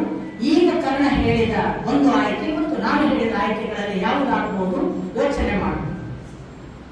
ಒಂದು ಎಲ್ಲಾ ಪ್ರಕಾರ ಭೀಷ್ಮ, ದ್ರೋಣ ಮತ್ತು ಈ ವಿದುರನ ಸಮಾಲೋಚನೆ ನಡೆಯುತ್ತದೆ. ಭೀಷ್ಮರು ಸ್ಪಷ್ಟವಾಗಿ ಹೇಳ್ತಾರೆ, ನನಗೆ ನೀವು ಮಾತ್ರ ಅನುಜರಲ್ಲ, ನಿನ್ನ ಮಕ್ಕಳು ಮಾತ್ರ ಅನುಜನ ಮಕ್ಕಳಲ್ಲ, ನನಗೆ ಅವರು ಅನುಜರು, ಅವರ ಮಕ್ಕಳು ಕೂಡ ಅನುಜನ ಮಕ್ಕಳು.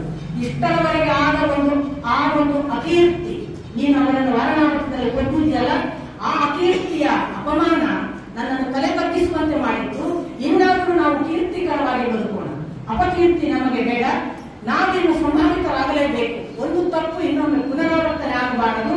ಹಾಗಾಗಿ ಅರ್ಧರಾಜ್ಯ ಕೊಡುವುದೇ ನನಗೆ ಒಳ್ಳೆಯ ದಾರಿ ಎಂದು ಕಾಣಿಸುತ್ತದೆ. ಅವರಿಗೆ ಅರ್ಧರಾಜ್ಯ ಸಮಪಾಲು ಮಾಡಿಕೊಡೋಣ. ಇದು ಭೀಷ್ಮರ ಮಾತು. ದ್ರೋಣರು, ನಾನಿದನ್ನು ಸಂಪೂರ್ಣ ಸಮ್ಮತಿ ನನ್ನದಿದೆ, ನಾನು ಇದನ್ನು ಒಪ್ಪುತ್ತೇನೆ. ಅಷ್ಟು ಮಾತ್ರ ಅಲ್ಲ, ಅದೇನ್ ಹೇಳ್ತಾರೆ, ಒಬ್ಬ ಪ್ರಿಯ ವಾಕ್ಯುಳ್ಳ ದೂತನನ್ನು ಕಳುಹಿಸಿ 10 ಬಾರಿ ಹೇಳಿದ್ದನ್ನೇ ಹೇಳಲಿ ಅಲ್ಲಿ ಹೋಗಿ ದ್ರುಪದನ ಅರಮನೆಯಲ್ಲಿ. ಏನಂದ್ರೆ, ನೀವು ಬದುಕಿ ಬಂದದ್ದು ನನಗೆ ತುಂಬಾ ಸಂತೋಷವಾಗಿದೆ ಎಂದು ಧೃತರಾಷ್ಟ್ರ ಹೇಳಿದ್ದಾನೆ.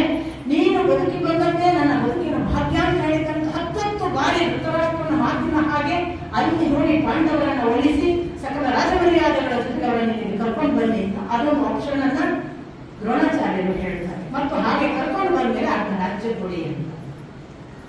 ಇಷ್ಟು ಮಾತಾಡುವಾಗ ಕರ್ಣ ಏನು ಹೇಳ್ತಾನೆ ಅಂತಂದ್ರೆ, ಕೆಲವರು ರಾಜನ ಮಂತ್ರಿಗಳೆಂಬ ಹೆಸರಿನಲ್ಲಿ ರಾಜನನ್ನೇ ಕೊಲ್ಲುವುದಕ್ಕೆ ಇರುತ್ತಾರೆ. ಅವರು ರಾಜನ ಅಧಃಪತನಕ್ಕೆ ಕಾರಣರಾಗುವ ಸಹಜೀವಿಗಳು. ಅವರಿಗೆ ಎಂದೂ ಕೂಡ ರಾಜನ ಏಳಿಗೆ ಇಷ್ಟವಲ್ಲ. ರಾಜನನ್ನ ಬೀಳಿಸಿ ತಾವು ಮೆರೆದಾಡಬೇಕು ಎಂಬ ಅಪೇಕ್ಷೆ ಇರುತ್ತದೆ. ಅಂಥವರು ಮಂತ್ರಿಗಳ ಹಾಗೆ ಕೆಲಸ ಮಾಡುತ್ತಾರೆ. ಹಾಗಿದೆ ಭೀಷ್ಮ ದ್ರೋಣರ ಮಾತು ಅಂತ ಮುಂದೆ ಹೇಳ್ತಾನೆ ಅವನು. ಒಂದು ರಾಜಗಂಧರ್ವ ದೇಶದಲ್ಲಿ ಒಬ್ಬ ರಾಜನಿಂದ ಅಂಬುವೀಚಿ ಅಂತ ಅವನ ಹೆಸರು. ಆ ಅಂಬುವೀಚಿಗೆ ಒಬ್ಬ ಮಹಾಕರ್ಣಿ ಅಂತ ಮಂತ್ರಿ ಇದ್ದ. ಅಂಬುವೀಚಿ ಶ್ವಾಸರೋಗದಿಂದ ಬಳಲುತ್ತಿದ್ದ. ಅವನಿಗೆ ಆಡಳಿತ ನಡೆಸುವ ಸಾಮರ್ಥ್ಯ ಇರಲಿಲ್ಲ. ಆಗ ಈ ಮಹಾಕರ್ಣಿ ಎನ್ನುವ ಮಂತ್ರಿ ಸಕಲವನ್ನೂ ನಿಭಾಯಿಸಿಕೊಂಡು ಒಡೆಯನ ಒಂದು ದಿನ ಯಾವ ಹಂತ ತಲುಪಿದ ಅಂದ್ರೆ ಅಂಬುವೀಚಿಯನ್ನು ಕೆಳಕ್ಕುರುಳಿಸಿ ತಾನು ರಾಜನಾಗಬೇಕು ಅಂತ ಪ್ರಯತ್ನ ಪಟ್ಟ. ಅದೃಷ್ಟವಶಾತ್ ಅಂಬುವೀಚಿಗೆ ದೈವಬಲ ಚೆನ್ನಾಗಿತ್ತು. ಅವನನ್ನ ಕೆಳಗೆ ಇಳಿಸುವುದಾಗಲಿಲ್ಲ. ನಿಮ್ಮ ದೈವಬಲ ಎಂದು ಮುಗಿಯುತ್ತದೋ ಯಾರಿಗೆ ಗೊತ್ತು ಅಂತ ನಾನು ನೋಡಿದ ಹಾಗೆ ಮಹಾಭಾರತದ ಓದಿನಲ್ಲಿ ಇಷ್ಟು ಕೆಟ್ಟದಾಗಿ ದ್ರೋಣರು ಮತ್ತು ಭೀಷ್ಮಾಚಾರ್ಯರ ಬಗ್ಗೆ ದುರ್ಯೋಧನ ಕೂಡ ಮಾತಾಡಿರುವುದು ಇಷ್ಟರವರೆಗೂ. ಆ ಸೀಡಿಂಗ್ ಮಾಡಿದ್ದೆ ಕರ್ಣಕ್ಕೆ ಎಂಥ ದುಷ್ಟ ಮಾತು ಅಂದ್ರೆ ಒಬ್ಬ ಭೀಷ್ಮಾಚಾರ್ಯರು ಯಾವ ಮಟ್ಟಕ್ಕೆ ವಂಶಕ್ಕಾಗಿ ದೇಹ ತೆಗೆದಿದ್ದಾರೆ, ಜೀವ ತೆಗೆದಿದ್ದಾರೆ. ಅವರ ತ್ಯಾಗ ಒಂದು ಭಾಗ. ಎರಡನೇ ಭಾಗ ಏನು ಅಂತಂದ್ರೆ ದ್ರೋಣಾಚಾರ್ಯರಂತೂ ಯಾವ ಮಟ್ಟಕ್ಕೆ ಪ್ರತಿಯೊಬ್ಬರಿಗೂ ಈಕ್ವಲಿ ವಿದ್ಯಾಭ್ಯಾಸ ಕಲಿಸುವಾಗ ಎಲ್ಲಿಯೂ ಭೇದ ಮಾಡದೆ ಅಷ್ಟೊಂದೊಂದಿಗೆ ಕಲಿಸಿದ್ದಾರೆ. ಮತ್ತು ಅವರು ಯಾವ ಕಾರಣಕ್ಕೂ ಇವರು ಯಾರು ಬೇರೆ ಕುಟುಂಬ ಅಂತ ನೋಡಲಿಲ್ಲ. ಅಂತ ಹೊತ್ತಿನಲ್ಲಿ ಒಂದು ವಿಷ ಬೀಜ ಬಿತ್ತಿದಂತ ಮಾತು ನೋಡಿ. ಅದಕ್ಕೆ ನಾನು ಹೇಳ್ತಾ ಇರೋದು, ಇದನ್ನು ಆರಂಭ ಮಾಡಿದವ ದುರ್ಯೋಧನ ಅಲ್ಲ, ಕರ್ಣನಿಂದ ಈ ಮಾತು ಗಮನಿಸಬೇಕು. ಒಂದು ಪಾತ್ರ ಹೇಗೆ ಇಡೀ ಕುಟುಂಬವನ್ನು ಒಡೆಯುತ್ತದೆ. ಒಬ್ಬ ಕುಟುಂಬಕ್ಕೆ ಹೊರಗಿನಿಂದ ಬಂದ, ಆ ಕುಟುಂಬದ ಊಟ ಮಾಡ್ತಿದ್ದಾನೆ, ಅವರ ಸಂಪತ್ತಿನಿಂದ ರಾಜ ಆಗಿದ್ದಾನೆ, ಅವರಿಂದಾಗಿ ಅಧಿಕಾರ ಬಂದಿದೆ. ಆ ಕೃಪೆ ಗೌರವದ ಜೊತೆಗೆ ಅವರ ಹಿರಿಯರನ್ನು ಗೌರವಿಸಬೇಕಂತೆ ಕುಲಗೌರವ ಮರಿಬಾರದು ಅನ್ನೋ ಆ ಕುಲಗೌರವ ಇಲ್ಲದೆ ಬರೇ ಧನ ಸಂಪತ್ತು, ಅಧಿಕಾರ ಮತ್ತು ದುರ್ಯೋಧನನ ಮಿತ್ರತ್ವ ಎಂತದ್ದು. ಆ ಮಿತ್ರತ್ವವನ್ನು ಕೂಡ ಗಮನಿಸಿ ನೀವು. ದುರ್ಯೋಧನನ ಮಿತ್ರತ್ವ ನಮ್ಗೆ ಎಷ್ಟು ದಿವಸ ಬೇಕು ಅವ ಗೆಳೆಯ ಆಗ್ಲಿಕ್ಕೆ ಹೇಳಿ? ಇಮಿಡಿಯೇಟ್ ಯಾರಾದ್ರೂ ನಾವು ಇವತ್ತು ಮೀಟ್ ಆದ್ರೆ ಏನು ನನ್ನ ಫ್ರೆಂಡ್ ಅನ್ಸ್ತೀವ? ಅದರಲ್ಲಿ ಒಂದು ಸ್ಟ್ರಾಂಗ್ ಬೈಂಡಿಂಗ್ ನಿರ್ಮಾಣ ಆಗ್ಲಿಕ್ಕೆ ನಮ್ಗೆ ಎಷ್ಟು ಮ್ಯಾಚ್ ಆಗ್ಬೇಕು, ಎಷ್ಟು ಒಳ್ಳೆಯ ಕಡೆಗಳು ಇಂಟರಾಕ್ಟ್ ಆಗ್ಬೇಕು, ನಮಗೆ ಹೌದು ಇವನು ನನ್ನವರು ಅನ್ನಿಸ್ಬೇಕಾದ್ರೆ ಸೋ ಮೆನಿ ಇನ್ಸಿಡೆಂಟ್ಸ್ ಆಮೇಲೆ so many days it takes ಅಲ್ವಾ? ಅನೇಕ ದಿನಗಳು, ಅನೇಕ ಘಟನೆಗಳು ನಡೆದ ಮೇಲೆ ನಮಗೆ ಮಿತ್ರತ್ವ. ಒಂದೇ ದಿನಕ್ಕೆ ಮಿತ್ರತ್ವ ಅಂದ್ರೆ ಶತ್ರು ನೀತಿ ಶಾಸ್ತ್ರ ನೆನಪು ಮಾಡುತ್ತದೆ. ಕರ್ಣನಿಗೆ ಅಷ್ಟು ಪೆದ್ದುತನವ. ಕರ್ಣ ಅಷ್ಟು ಬೇಗ ಮಿತ್ರ ಆಗೋದು ಹೇಗೆ? ನನ್ನನ್ನು ಆ ಕ್ಷಣ ನನ್ನ ಹಿಂದೆ ಮುಂದೆ ನೋಡದೆ ಇವನು ಇಷ್ಟು ನನ್ನ ಮಿತ್ರ ಅಂತ ಯಾಕೆ ತಿಳ್ಕೊಳ್ಳೋ ಒಂದು ಸಣ್ಣ ವಿವೇಚನೆ ಹೋಗಿಲ್ಲ ನೋಡಿ. ಸ್ವಾರ್ಥದ ಪರಾಕಾಷ್ಠೆ ಕರ್ಣನ ಒಳಗೂ ಇತ್ತು. ಕಾಂಪ್ಲೆಕ್ಸ್ ಒಳಗೊಂದು ಮಹಾ ಅನೇಕರು ಏನ್ ಮಾಡ್ತಾರೆ ಅಂದ್ರೆ ತಾನೊಂದು ಸಣ್ಣವ, ತನ್ನಲ್ಲಿ ಯಾವುದೋ ಒಂದು ಕೊರತೆ ಇದೆ, ಊನ ಇದೆ ಅನ್ನೋನೆಲ್ಲ ಒಂದು ಸದವಕಾಶ ಯಾವಾಗ ಸಿಗ್ತದೆ, ಯಾವಾಗ ಹಳಿಯೋದು ಅಂತ ಕಾಯ್ದಿರ್ತಾರೆ ನೋಡಿ. ಅಂತ ಕ್ಯಾರೆಕ್ಟರ್ ನಿಜಕ್ಕೂ ನಿಧಾನವಾಗಿ ಮೇಲೆ ಇರುವ ಕ್ಯಾರೆಕ್ಟರ್ಗಳು ಹಾಗೆ ಏಕಾಏಕಿ ದುರ್ಯೋಧನನ ಆಮಿಷಕ್ಕೆ ಒಳಗಾಗೋದಿಲ್ಲ.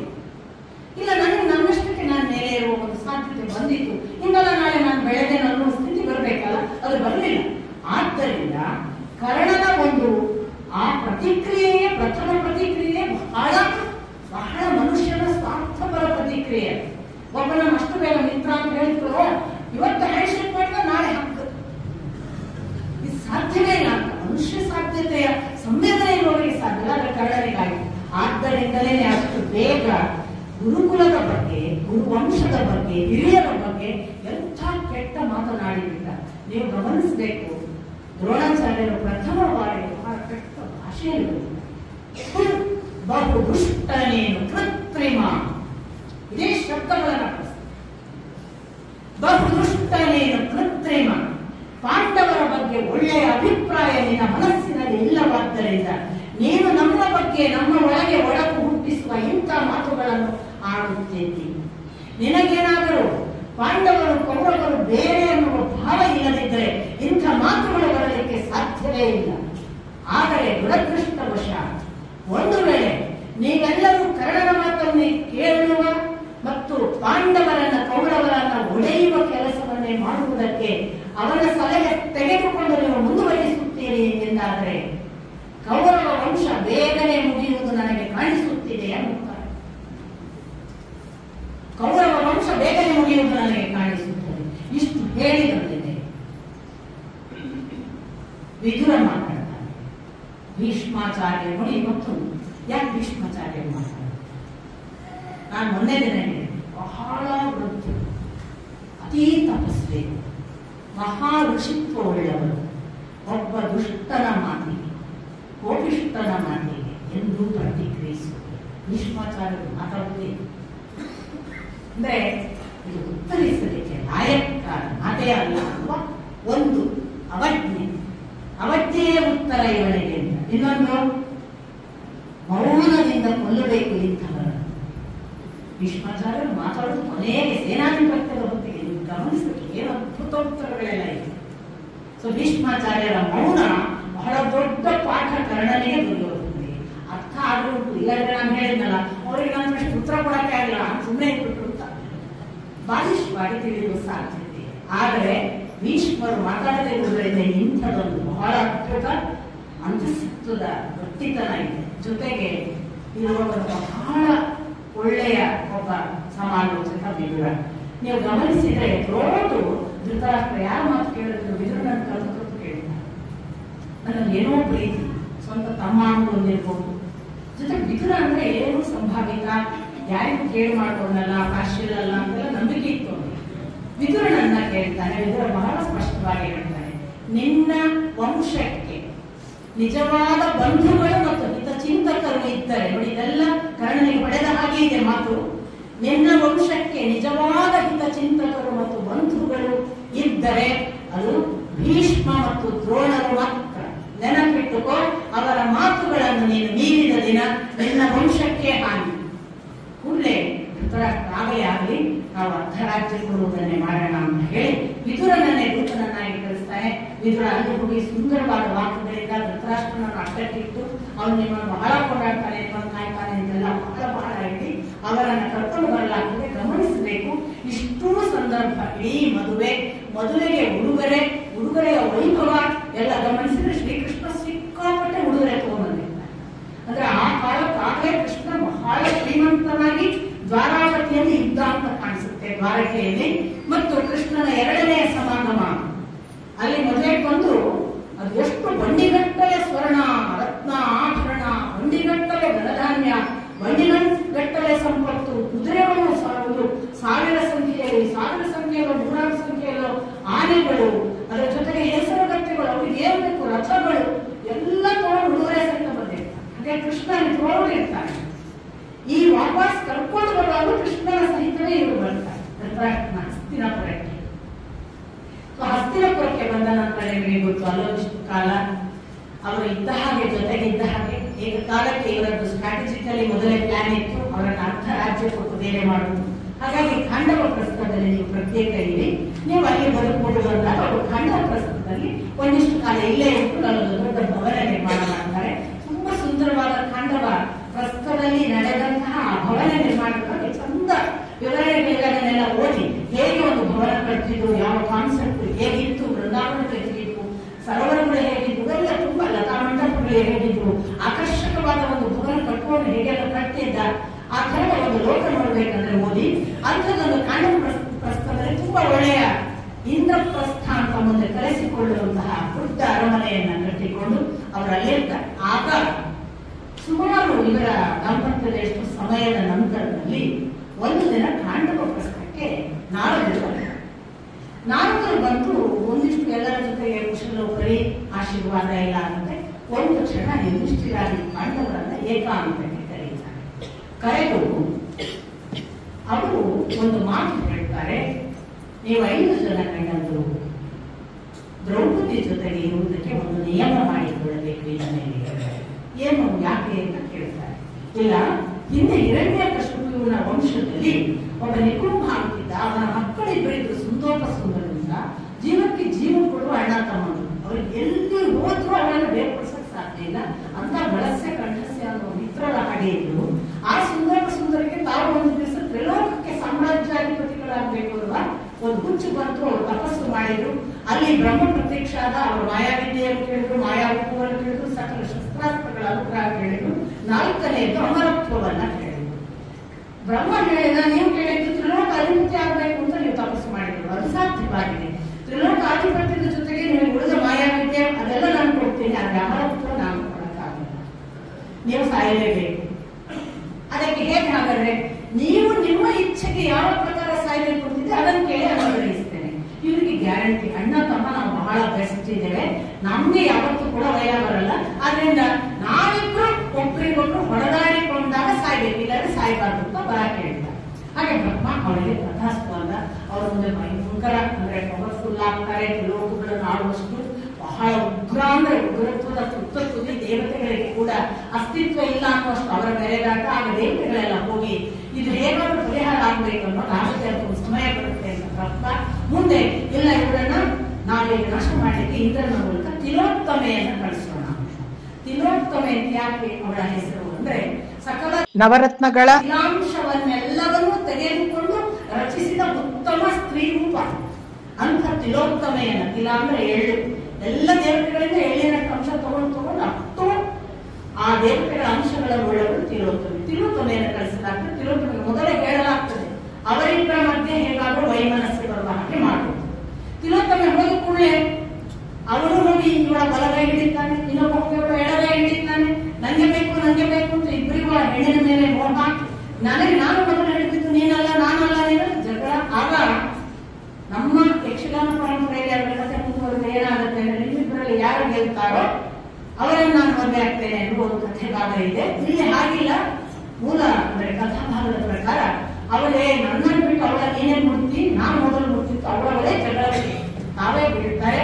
ಒಬ್ಬರನ್ನೊಬ್ಬರು ಜಗಳ ಮಾಡಿ ಮರಣ ಅನುಗ್ರಹವನ್ನು ಕೇಳಿದ್ದರಿಂದ ಒಬ್ಬರನ್ನೊಬ್ಬರು ಹೊಡೆದುಕೊಂಡು ಅವರೇ ಸಾಯ್ತಾರೆ. ಅಣ್ಣ ತಮ್ಮಂದರು ಎಷ್ಟು ಒಳ್ಳೆಯದಿದ್ರು ಒಂದು ದಿನ ಏನಾದರೂ ಆಗುವುದು. ಯಾವ ಯುದ್ಧ, ಯಾವ ಜಗಳ, ಯಾವ ಅಂತಕ್ಕೆ ಕಾರಣ ಆಗ್ತದೆ ಅಂತ ನಿಯಮಿಲ್ಲ. ಅದರಿಂದ ನೀವು ದ್ರೌಪದಿಯ ಜೊತೆ ಒಂದು ನಿಯಮ ಮಾಡಿಕೊಳ್ಳಿ. ಅಂದ ದಿವಸ ಯುಧಿಷ್ಠಿರಾದಿಗಳು ವಿಚಾರ ಮಾಡಿ 1 ವರ್ಷಕ್ಕೆ ಒಬ್ಬರ ಜೊತೆಗೆ ಇರುವುದು ಅಂತ, ಅಥವಾ ಆ ಒಂದು ಹೆಣ್ಣಿನ ಜೊತೆಗೆ ಇದು ಯುಧಿಷ್ಠಿರ ಇದ್ದಾಗ ಇನ್ನೊಬ್ಬ ಬಂದು ಪ್ರವೇಶ ಮಾಡುವ ಹಾಗೆ ಈ ತರ ಒಂದು ನಿಯಮ ಮಾಡ್ತಾರೆ. ಅಂದ್ರೆ ಏಕಕಾಲಕ್ಕೆ 5 ಗಂಡಸರು ಹೋಗ್ಲಿಕ್ಕಿಲ್ಲ, ಒಬ್ಬ ಗಂಡಸಿನೊಟ್ಟಿರುವಾಗ ಅವಳು ಅವನ ಜೊತೆಗೆ ಮಾತ್ರ ಇರಬೇಕು ಅನ್ನುವ ನಿಯಮವನ್ನು ಮಾಡಿದ್ರು. ಇದನ್ನೇ ನಮ್ಮ ಅಪ್ಪ ಹೇಳೋದು. ಯಾಕೆ ಹಾಗೆ ಅಂದ್ರೆ ಯುಧಿಷ್ಠಿರ ಬಂದಾಗ ಅವನು ಯಮಧರ್ಮರಾಯನ ಅಂಶ. ಯಮಧರ್ಮರಾಯನ ಅಂಶಕ್ಕೆ ಅವಳಲ್ಲಿದ್ದ ಶ್ಯಾಮಲೆಯಷ್ಟೇ ಪ್ರತಿಸ್ಪಂದಿಸ್ತಿದ್ರು.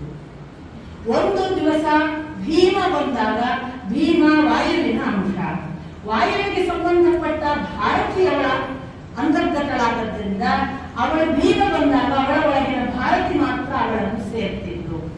ಒಂದು ದಿವಸ ಅರ್ಜುನ ಬಂದಾಗ ಇಂದ್ರನ ಸತಿ ಶಚಿ ಇವಳ ಜೊತೆಗಿದ್ದು ಆ ಶಚಿ ಮಾತ್ರ ಇಂದ್ರನ ಜೊತೆಗೆ ಸಂವಹನ ಮಾಡಿದ್ರು.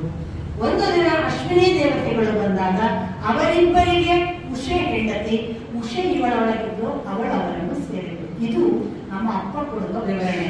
ಪಾರ್ವತಿ ಪರಿಶುದ್ಧರಾಗಿಯೇ ಇದ್ದು ಅವಳು ಎಂದೂ ಬ್ರಹ್ಮಚಾರಿಣಿ ಅಂತ ಕೊನೆಗೊಂದು ಮಾತು ಹೇಳ್ತಾರೆ ಅಪ್ಪ. ಇಷ್ಟು ಜನ ಹೆಂಡತಿರು ಒಳಗಿರುವ ಜೀವದ ಜೊತೆಗಿನ ಸಂವಹನ. ಇವಳು ಸಾಕ್ಷಾತ್ ಪಾರ್ವತಿ. ಪಾರ್ವತಿಗೆ ಪರಪುರುಷ ಸಂಬಂಧ ಆಗಲೇ ಇಲ್ಲ.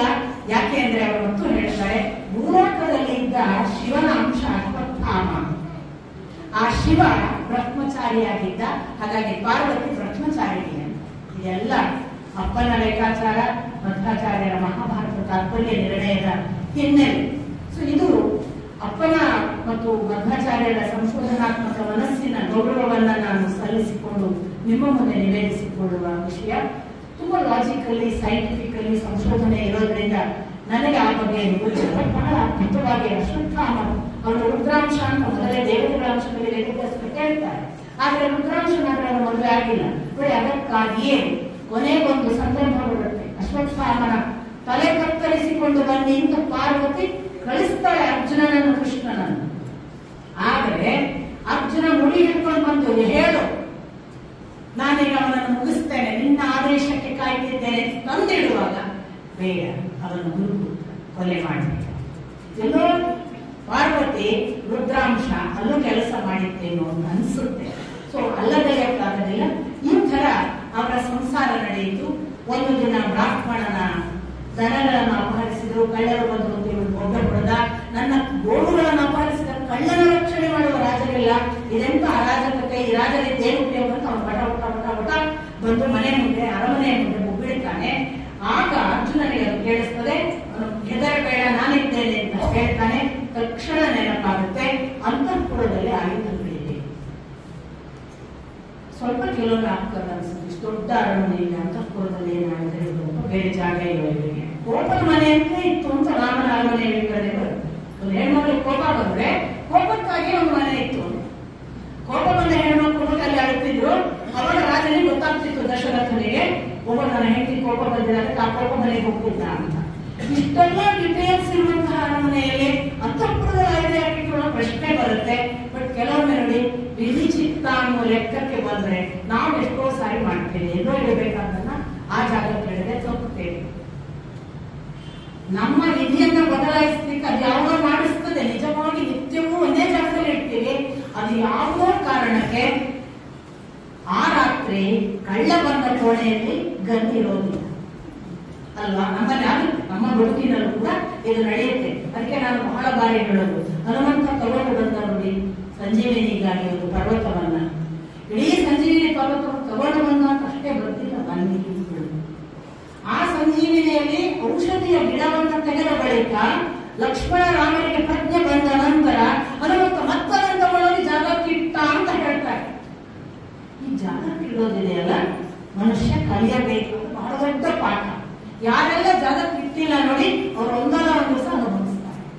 ಅದಕ್ಕೆ ನಮ್ಮಲ್ಲಿ ವಸ್ತು ತೆಗೆದದ್ದನ್ನು ಜಾಗಕ್ಕೆ ಇಡಬೇಕು ಅನ್ನುವುದು ವಸ್ತು ನಿನಗೊಬ್ಬನಿಗೆ ಸಂಬಂಧಪಟ್ಟದ್ದಲ್ಲ ಅನ್ನುವ ಸೂಚನೆ. ಯಾವುದೇ ವಸ್ತು ತೆಗೆ, ಈಗ ಸಂಜೀವಿನಿ ತಗೊಂಬಂದ, ಇಡೀ ಪರ್ವತ ತರುವ ಕೆಪಾಸಿಟಿ ಇತ್ತಪ್ಪ ಹನುಮಂತನಿಗೆ. ಅದು ಹೇಳಿ ಕೇಳಿ ಬೇಕಾದಷ್ಟು ಬೆಟ್ಟಗಳಿದ್ವು ಲಂಕೆಯಲ್ಲಿ. ಇದು ಒಂದು ಬೆಟ್ಟ ಇರ್ತಿತ್ತಲ್ಲ, ನಿನ್ನ ಅಪ್ಪನ ಅದು ಹನುಮಂತನಿಗೆ ಕಾನ್ಶಿಯನ್ಸ್ ನೋಡಿ, ಇದು ನನ್ನ ಅಪ್ಪನದ್ದಲ್ಲ, ಇದು ಲೋಕದ ವಸ್ತು. ಲೋಕದ ವಸ್ತುವನ್ನು ಅದು ಎಲ್ಲಿತ್ತು ಅಂತ ಜನರಿಗೆ ಗೊತ್ತು, ಅವರು ಹುಡುಕಿಕೊಂಡು ಬರ್ತಾರೆ ಒಂದು ದಿವಸ. ನಾನು ಜನ ಬದಲಾಯಿಸಿದ್ರೆ ಅದರ ಎಷ್ಟು ಪರಿಣಾಮಗಳಿಂದ ಎಷ್ಟು ಜನ ವಂಚಿತರಾಗ್ತಾರೆ. ಆ ಜಾಗಕ್ಕೆ ಇಡಬೇಕು. ಮನೆಗಳಲ್ಲಿ ಪ್ರತಿ ಮಕ್ಕಳಿಗೆ ನಾನು ಹೇಳ್ತೇನೆ, ಒಂದು ಪೆನ್ ಎಲ್ಲಿ ಇದೆ ಅಂದ್ರೆ ರಾತ್ರಿ ನಿದ್ರೆಯಲ್ಲಿ ಲೈಟ್ ಹಾಕದೆ ತಗೊಂಡು ಬರೋಷ್ಟು ನಿಮ್ಗೆ ಗೊತ್ತಿರ್ಬೇಕು. ಯಾಕೆ ನೀವು ಇರಲಿಲ್ಲ ಅನ್ಕೊಳ್ಳಿ, ನಿಮಗೆ ಉದಾಹರಣೆಗೆ ಒಬ್ಬರಿಗೆ ಬಹಳ ಅವಶ್ಯಕ ಒಂದು ಪಂಪ್ ಅಂತ ಇಟ್ಕೊಳ್ಳೋಣ, ಅಸ್ತಮಾ ಬಂದಾಗ ಪಂಪ್. ಆ ಪಂಪ್ ಅವನಿಗೆ ಫಿಸಿಕಲಿ ಎದ್ದು ಪಂಪ್ ತಗೊಂಡು ಬರೋ ಕೆಪಾಸಿಟಿ ಇಲ್ಲದೆ ಇನ್ನೇನು ಪ್ರಾಣ ಹೋಗುವ ಹಂತದಲ್ಲಿ ಇದ್ದಾನೆ. ಪಂಪ್ ಎಲ್ಲಿಟ್ಟಿದ್ದಾನೆ ಅಂತ ಹೇಳುವ ಸ್ಥಿತಿಯಲ್ಲಿ ಇಲ್ಲದ ಸ್ಥಿತಿ ಇರುವಾಗ ನಿಮಗೆ ಎಲ್ಲ ಮನೆಯವರಿಗೆ ಗೊತ್ತಿದ್ರೆ ಇಮಿಡಿಯೇಟ್ ಪಂಪ್ ತರಬಹುದು ಮಾಡಿ ಅಲ್ವಾ?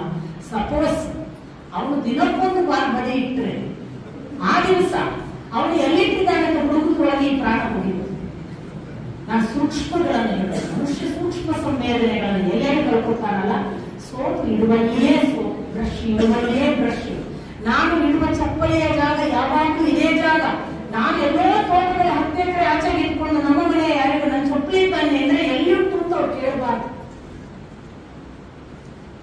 ಎಲ್ಲಿಯೋ ವಿಧಿ ಲಿಖಿತ ಬರೆದಿತ್ತು ಕಾಣ್ತದೆ, ಇಡಬೇಕಾದ ಜಾಗಕ್ಕೆ ಆಯುಧ ಇಲ್ಲದೆ ಏನೋ ತಪ್ಪಾಗಿರಬೇಕು. ಯಾಕೆ ಈಗಾಗಬೇಕು ಅಂತ ಕೆಲವು ಇರುತ್ತಲ್ಲ, ಆ ಪ್ರಕಾರ ಆಗಿರ್ಲಿಕ್ಕೆ ಸಾಕು. ಯಾವುದೋ ಅಚಾನಕ್ ಸಂದರ್ಭದಲ್ಲಿ ಇಡಬೇಕಾದ ಆಯುಧಾಗಾರದಲ್ಲಿ ಇಡದೆ ಅಂತಃಪುರದಲ್ಲಿ ಇಟ್ಟರೋ ಏನು ಗೊತ್ತಾಗುವುದಿಲ್ಲ. ಯಾಕೆ ಹಾಗೆ ಅಂತ ನಾನು ಊಹಿಸೋದು. ಊಟೆಗೇನು ಸಮರ್ಥ ಆಧಾರಗಳು ಯಾವುದು ಅಂದ್ರೆ ಸುಮ್ಮನೆ ಊಹೆ ಅಲ್ಲ. ಇಷ್ಟು ದೊಡ್ಡ ತಪ್ಪು, ಇಷ್ಟು ಒಳ್ಳೆಯವರಿಂದ ಹೇಗಾಯ್ತು ಅಂತ ಊಹಿಸುವಾಗ ಇವರ ಕೈ ಮೀರಿ ಏನೋ ನಡೆದಿದೆ ಅಂತ ಊಹಿಸುವುದಷ್ಟೇ. ಹಾಗಾಗಿ ಆಯುಧಾಗಾರ ಇರಲಿಲ್ವಾ? ಎಷ್ಟು ದೊಡ್ಡ ಅರಮನೆ ಕಟ್ಟಿದ್ದಾರೆ. ಆಯುಧಾಗಾರ ಇತ್ತು ಇಲ್ಲಾಕಿಟ್ರು ಗೊತ್ತಾಗದೆ ಇಟ್ಟಿರ್ಲಿಕ್ಕೆ ಸಾಕು. ಯಾಕಂದ್ರೆ ಶಿಸ್ತು ನಿಯಮ ಎಲ್ಲ ಕಾಲಕ್ಕೆ ಎಲ್ಲ ರಾಜರ ಆಡಳಿತದಲ್ಲೂ ಪ್ರತಿಯೊಬ್ಬರಿಗೆ ಎಲ್ಲ ಒಬ್ಬ ಪಂಚಪಾಂಡವರು ಹೊರಗೋಗಿ ಇರೋದು ಇಟ್ಕೊಳ್ಳಿ, ಸೇನಾನಿಗಳಿಗೆ ಹೇಳ್ಬೇಕು ಆಯುಧಾಗಾರದಿಂದ ಆಗಿರ್ತಾನೆ, ಅದು ಆಯುಧಾಗಾರದಲ್ಲೇ ಇರ್ಬೇಕು ಅಂತ ಗ್ರಹಿಸಬಹುದು ಅಲ್ವಾ? ಇವೆಲ್ಲ ಪ್ರಶ್ನೆಗಳು. ಅಂಥ ಒಂದು ಆಯುಧಾಗಾರವನ್ನು ಇಡಬಹುದಾದ ಆಯುಧಗಳನ್ನ ತಪ್ಪಿ ಅರ್ಜುನ ತನ್ನ ಆಯುಧಗಳನ್ನ ಅಲ್ಲಿ ಇಟ್ಟಿದ್ದ ಅಂತ ಕಾಣಿಸುತ್ತೆ. ಅವನು ವಿಚಾರ ಮಾಡ್ತಾನೆ, ಈಗ ಒಂದು ಬ್ರಾಹ್ಮಣನ ಕೆಲಸ ಮಾಡದೆ ಧರ್ಮದಿಂದ ವಂಚಿತನಾಗಿ ಅಧರ್ಮಿ ಅನ್ನಿಸಿಕೊಳ್ಳು, ರಾಜಧರ್ಮದಿಂದ ರಾಜಧರ್ಮದಿಂದ ವಂಚಿತನಾದೆ ಅಂದ್ರೆ ಅದು ಕೇವಲ ತನ್ನೊಬ್ಬನಿಗೆ ಅಪಚಾರ ಅಲ್ಲ, ಪಾಂಡವರಿಗೆಲ್ಲ ಅಪಚಾರ. ರಾಜಧರ್ಮವನ್ನ ನಡೆಸಲಿಲ್ಲ ಅಂತ. ಎರಡನೆಯದು, ಕಳ್ಳ ಅಪಹರಣ ಮಾಡಿದಾಗ ಅಪಹರಣಕ್ಕೆ ರಾಜ ಸ್ಪಂದಿಸಬೇಕಾದದ್ದು ಆ ಕ್ಷಣದ ಪ್ರತಿಕ್ರಿಯೆ. ಅದನ್ನು ಮಾಡದೆ ಉಳಿಯುವುದು ಕೂಡ ರಾಜನೀತಿಗೆ ಸರಿಯಲ್ಲ. ರಾಜನೀತಿ ರಾಜಧರ್ಮದ ಮುಂದೆ.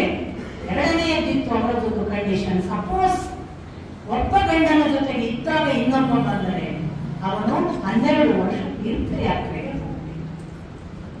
ಹಾಗಾಗಿ ತೀರ್ಥಯಾತ್ರೆಗೆ ಹೋಗುವ ಒಂದು ಆಯ್ಕೆಯನ್ನ ಈಗ ತಾನು ಅನಿವಾರ್ಯವಾಗಿ ಆಯ್ಕೆ ಮಾಡ್ಕೋಬೇಕಾಗುತ್ತೆ. ತಾನು ರಾಜಧರ್ಮ ಪಾಲಿಸುವುದು ಮತ್ತು ತನ್ನ ಆ ಶಿಕ್ಷೆಯನ್ನು ಅನುಭವಿಸಲು, ಶಿಕ್ಷೆಯೋ ಅದೊಂದು ನಿಯಮವು ತಾನು ಅದನ್ನು ಒಪ್ಪಿಕೊಳ್ಳುವುದಂತ ಅವನ ನಾಯಕರಿಗೆ ಹೋದ ಬ್ರಾಹ್ಮಣನನ್ನ ಗೋವುಗಳನ್ನು ಕಳಿಸಿಕೊಡ್ತಾ ಎಲ್ಲ ಆಯ್ತು. ಯುಧಿಷ್ಠಿರ ಎದುರಾಗ್ತಾರೆ ಆ ಕೋಣೆ. ಸೊ ಯುಧಿಷ್ಠಿರ ಮತ್ತು ದ್ರೌಪದಿ ಕೂತು ಮಾತಾಡ್ತಿರುವಾಗ ಒಂದು ಒಳಗೆ ಹೋದ.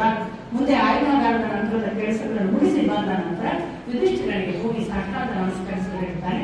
ನನ್ನ ಕಡೆಯಿಂದ ತಪ್ಪಾಗಿದೆ, ನಾನು ನಿಮ್ಮ ನಿಯಮವನ್ನು ಹೊರದಿದ್ದೇನೆ, ನಿಮ್ಮ ನಿಯಮಕ್ಕೆ ಅನುಗುಣವಾಗಿ ನಾನು ತೀರ್ಥಯಾತ್ರೆಗೆ ಹೊರಡುತ್ತೇನೆ. ಯುಧಿಷ್ಠಿರ ಹೇಳ್ತಾನೆ, ತಮ್ಮ ಒಬ್ಬ ಇದ್ದಾಗ ಅಣ್ಣ ಬಂದರೆ ಅಧರ್ಮ, ಅಣ್ಣ ಹೆಂಡತಿಯ ಜೊತೆಗೆ ಇದ್ದಾಗ ತಮ್ಮ ಬಂದರೆ ಅಧರ್ಮ ಅಲ್ಲ ಅಂತ ಒಂದು ನಿಯಮ ಹೇಳ್ತಾನೆ. ನಿಮಗೆ ಗೊತ್ತಿದೆ, ದೇವರ ಅಂತ ಹೇಳೋದು ಮೈದುನಲ್ಲಿ. ಅವನ ಬಗ್ಗೆ ಅಂದ್ರೆ ಮೈದುನ ಅಂದ್ರೆ ಅವನು ಅಣ್ಣ ಒಂದು ವೇಳೆ ಅತ್ತಿಗೆಯ ಜೊತೆಗೆ ಇದ್ದ ಸಂಬಂಧವನ್ನ ಒಪ್ಪಿಕೊಳ್ಳುವ ಮಗನ ಹಾಗೂ ಗಂಡನ ಹಾಗೂ ಇದ್ದರೆ ತಪ್ಪಲ್ಲ ಅಂತ ಒಂದು ಧರ್ಮಶಾಸ್ತ್ರ ಒಂದು ಕಾಲಕ್ಕಿತ್ತು. ಅದೇ ಪರಂಪರೆ ಈಗಲೂ ದೇವರ ಆಗಿ ಉಳಿದಿದೆ. ಹಾಗಾಗಿ ಅವನು ಹೇಳ್ತಾನೆ, ನೀನು ತಮ್ಮ, ಅದು ತಪ್ಪಲ್ಲ. ಮತ್ತೆ ನನಗೆ ವೈಯಕ್ತಿಕವಾಗಿ ಸಿಟ್ಟು ಬಂದಿಲ್ಲ ನೀನು ಬಂದದ್ದರೆ. ಹಾಗಾಗಿ ಎಲ್ಲ ಕಾರಣಗಳಿಗೆ ಇದು ಅಧರ್ಮ, ಅದರಿಂದ ನಾನು ನೀತಿ ಪಾಲಿಸಿದ್ರೆ ಬೇಡ, ಹೋಗ್ಬೇಡ, ಅವನು ಕೇಳಲ್ಲ. ಹೀಗೆ ಹೊರಡ್ತಾನೆ. ಹೊರಟೆ ಬಿಡುವುದನ್ನು ಒಂದು ತೀರ್ಮಾನ ಆಗ್ತದೆ. ಕಳುಹಿಸುವಾಗ ನೆನಪಿಟ್ಕೊಳ್ಬೇಕು, ತೀರ್ಥಯಾತ್ರೆ ಕಳಿಸುವಾಗ ಅವರ ಜೊತೆಗೆ ಅನೇಕ ಋಷಿಗಳು ಹೋಗ್ತಾರೆ, ಋಷಿಗಳು ಹೋಗ್ತಾರೆ, ಬ್ರಾಹ್ಮಣರು ಹೋಗ್ತಾರೆ.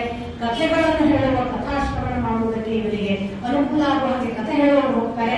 ಎಲ್ಲ ಸಮಗ್ರ ವಂಶ ಹೊಂದಾಡುವ ಕೆಲವು ವಿಧಿವಿಧಾನಗಳಿಗೆ ಬೇಕಾಗುವ ದಾನಗಳನ್ನು ಮಾಡುವ ಸಂಪತ್ತುಗಳ ಸಹಿತ ಹೋಗ್ತಾನೆ ಅನ್ನುವ ಹಾಗೆ ಕಾಣುತ್ತದೆ. ಹೋದದ್ದು ಪ್ರಥಮದಲ್ಲಿ ಹರಿದ್ವಾರಕ್ಕೆ ತೀರ್ಥಯಾತ್ರೆಯ ಹಬ್ಬ.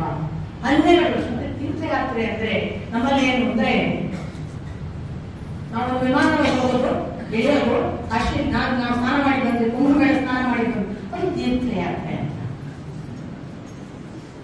ಅದು ನಾವು ಇನ್ನೇನ ಬೆಂಗಳೂರು ಹೋಗ್ತೀವಿ, ಅದೊಂದು ಸರೋವರದಲ್ಲಿ ಸ್ನಾನ ಮಾಡ್ತೀವಿ, ಈಕ್ವಲ್.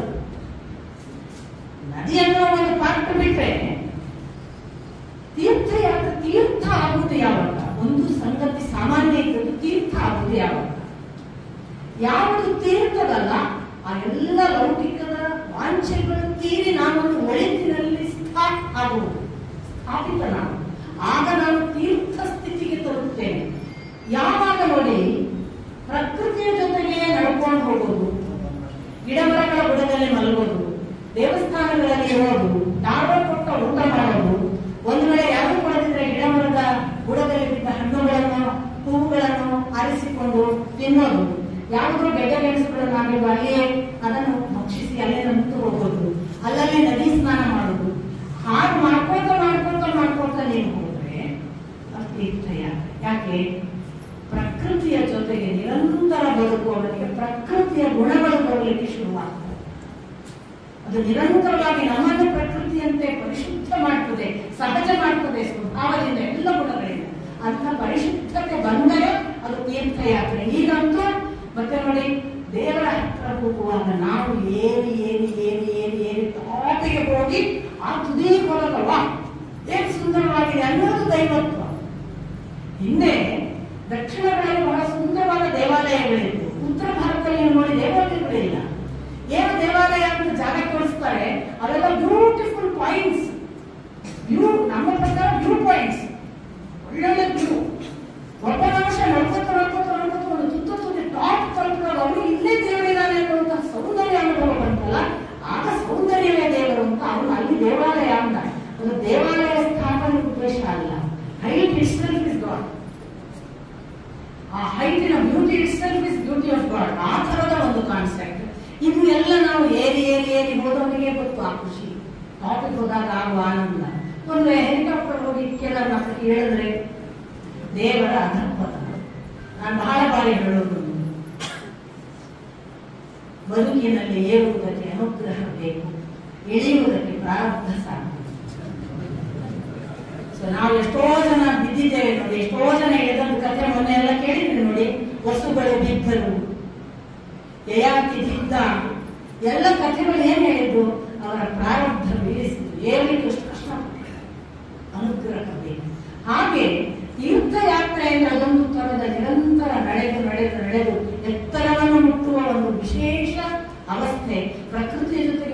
ಬಹಳ ವಿಶೇಷವಾದ ಮಿಲನ.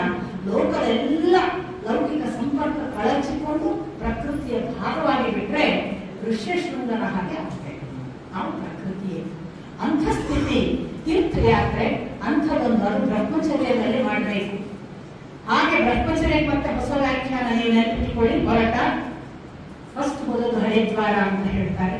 ಅಲ್ಲಿ ಹರಿದ್ವಾರದ ನದಿ ಗಂಗಾ ನದಿಯ ದಡದಲ್ಲಿ ತಾನು ಕಾಲು ಹಾಕ್ತಾನೆ. ಕಾಲು ಹಾಕಿ ಸ್ನಾನಕ್ಕೆ ಇಳಿದಿದ್ದಾನೆ. ಬಂದು ಅಗ್ನಿಹೋತ್ರ ಮಾಡುವ ಕ್ರಿಯೆಗಳಿಗೆಲ್ಲ ಸಿದ್ಧ ಆಗುವ ಹೊತ್ತು ಆಗ ಕಾಲನ್ನು ಹಿಡಿದು ಒಬ್ಬಳು ಎಳ್ಕೊಂಡು ಹೋಗ್ತಾಳೆ ನಾಗಕನ್ನಿಗೆ. ಆ ಕಾಲು ಹಿಡಿದು ಎಳ್ಕೊಂಡು ಹೋಗುವಾಗ ಇವನಿಗೆ ಗೊತ್ತಿಲ್ಲ, ತನ್ಮಯ ಅಗ್ನಿಹೋತ್ರ ಮಾಡಬೇಕು. ತಾನು ತನ್ನ ಸ್ನಾನ ಆತ್ಮಿಕ ಮುಗಿಸಿ ಅಗ್ನಿಹೋತ್ರ ಮಾಡುವ ಹೊತ್ತು, ಸಂಧ್ಯಾವಂದನೆಯ ಹೊತ್ತು, ಇದೇ ಲೆಕ್ಕ ಕೆಳಗೆ ನಾಗಕನ್ಯೆಯ ಲೋಕಕೋಟಿ ಕೂಡಿಸಿದಾಗ ಅಲ್ಲಿ ಕೂಡ ಅವಳ ಯಜ್ಞಕುಂಡ ಮತ್ತೊಂದು ಅಗ್ನಿಹೋತ್ರಕ್ಕೆ ಬೇಕಾಗುವ ಎಲ್ಲ ಸಲಕರಣೆಗಳನ್ನ ಸಿದ್ಧಪಡಿಸಿದ್ದಾಳೆ. ಅವನು ಸಂಪೂರ್ಣ ತನ್ಮಯನಾಗಿ ಭಕ್ತಿಯಿಂದ ತನ್ನ ಅಷ್ಟು ಆತ್ಮಿಕಗಳನ್ನು ಮುಗಿಸ್ತಾನೆ, ಅಗ್ನಿಹೋತ್ರನು ಮುಗಿಸ್ತಾನೆ. ಆ ಬಳಿಕ ಕೇಳ್ತಾನೆ, ನೀನು ಯಾರು, ಯಾವ ಲೋಕ, ಇಲ್ಲಿಗೆ ಯಾಕೆ ನನ್ನನ್ನು ಕರೆದುಕೊಂಡು? ಇದು ಐರಾವತ ದೇಶ, ನಾಗಲೋಕ, ನಾನೊಬ್ಬ ನಾಗಕನ್ಯೆ. ನನಗೆ ನಿನ್ನನ್ನು ಕೊಂಡು ಪ್ರೀತಿಯಾಗಿದೆ. ನನ್ನ ಹೆಸರು ಉಲೂಪಿ. ಮತ್ತೆ ಅಷ್ಟು ಮಾತ್ರ ಹೇಳಿದ್ರೆ, ನಾನು ನಿನ್ನಲ್ಲಿ ಪ್ರೇಮ ಭಿಕ್ಷೆಯಿಂದ ನನಗೊಬ್ಬ ಕಾಮಾತುರಳಾಗಿರುವ ನನಗೆ ನನ್ನನ್ನು ಸಂತೃಪ್ತಿಗೊಳಿಸಿ ನನ್ನೊಂದು ಪುತ್ರನನ್ನು ಕೊಡು. ಇವನು ನಾನು ಹೀಗೆ ತೀರ್ಥಯಾತ್ರೆಗೆ ಬಂದಿರಬಹುದು, ಬ್ರಹ್ಮಚರ್ಯ ನನ್ನ ನಿಯಮ. ನಾನಿವತ್ತು ಒಂದು ತೀರ್ಥಯಾತ್ರೆ ಅನ್ನೋದು ಕೂಡ ನನ್ನ ನಿಯಮ ಪಾಲನೆಯ ಭಾಗವಾಗಿ ಮಾಡುತ್ತಿದ್ದೇನೆ.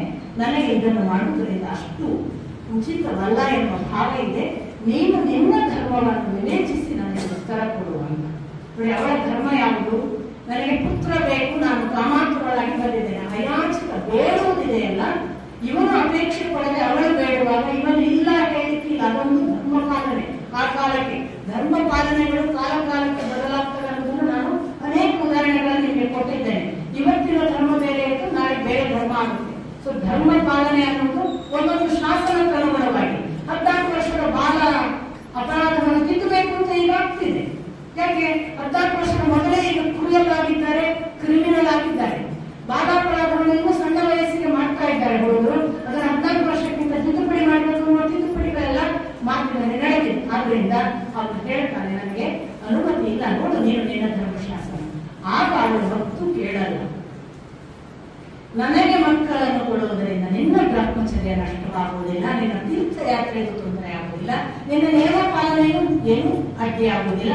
ಆದರೆ ನನಗೆ ಮಾತ್ರ ನೀನು ಮಗುವನ್ನು ಕರುಣಿಸಿ ಹೋಗಲೇಬೇಕು. ಅವನು ಅವಳ ಧರ್ಮ ತನ್ನ ಧರ್ಮದಲ್ಲಿ ಆ ಧರ್ಮ ಪಾಲನೆಯ ದೃಷ್ಟಿಯಿಂದ ಅವಳು ಅಧರ್ಮಿ ಅಲ್ಲ. ಅವಳು ಕೇಳುವ ಧರ್ಮವನ್ನು ತಾನು ಪಾಲಿಸುತ್ತಿದ್ದರೆ ಅಧರ್ಮಿ ಅನ್ನುವುದನ್ನ ಒಪ್ಪಿಕೊಂಡು ಅವನ ಪುತ್ರನನ್ನು ಕರುಣಿಸಿ ಹೊರಟು ಹೋಗ್ತಾನೆ. ಹಾಗೆ ಹುಟ್ಟಿದವನೇ ಇರಾವಂತ. ಸೊ ಅಲ್ಲಿಂದ ಮುಂದೆ ಅವನು ಬಂದು ನೋಡಿ, ಮತ್ತೆ ಅದರಲ್ಲಿ ಎಷ್ಟು ಟ್ರಾನ್ಸ್ಪರೆನ್ಸಿ ಇದೆ. ನಾವು ಈಗ ಇಮಿಡಿಯೇಟ್ ನಮ್ಮೆಲ್ಲ ಭಾರಿ ಕಾಣದ ಕಲ್ಪನೆ ಆಗ್ತಾ ಇರ್ತದೆ ಕಣ್ಮುಂದೆ ಅಲ್ವಾ? ಖಂಡಿತ ಪ್ರತಿಯೊಬ್ಬರು ಹೆಂಗಿರ್ಬೋದು, ಹೆಂಗಿರ್ಬೋದು ಅದನ್ನು ಯೋಚಿಸ್ತೀವಿ ನಾವು. ನಮ್ಮ ದುಷ್ಟ ಮನಸ್ಸೇ ಹಾಗೆ. ಮೇಲೆ ಬಂದು ಗಂಗಾ ನದಿಯ ದಡಕ್ಕೆ ಬಂದ ಅರ್ಜುನ ಋಷಿ ಮುನಿಗಳಿಗೆ ನಾನು ಹೀಗೆ ಸ್ನಾನಕ್ಕೆ ಹೋದೆ, ಉಲೂಪಿ ಅನ್ನುವ ಹೆಣ್ಣು ಮಗಳು ನನ್ನನ್ನು ಹೀಗೆ ಕೇಳಿಕೊಂಡು ನಾನು ಧರ್ಮದ ಭಾಗವಾಗಿ ಅವರಿಗೆ ಪುತ್ರನನ್ನು ಕರುಣಿಸಿ ಬಂದೆ ಅಂತ ಸ್ಪಷ್ಟ ಹೇಳ್ತಾರೆ.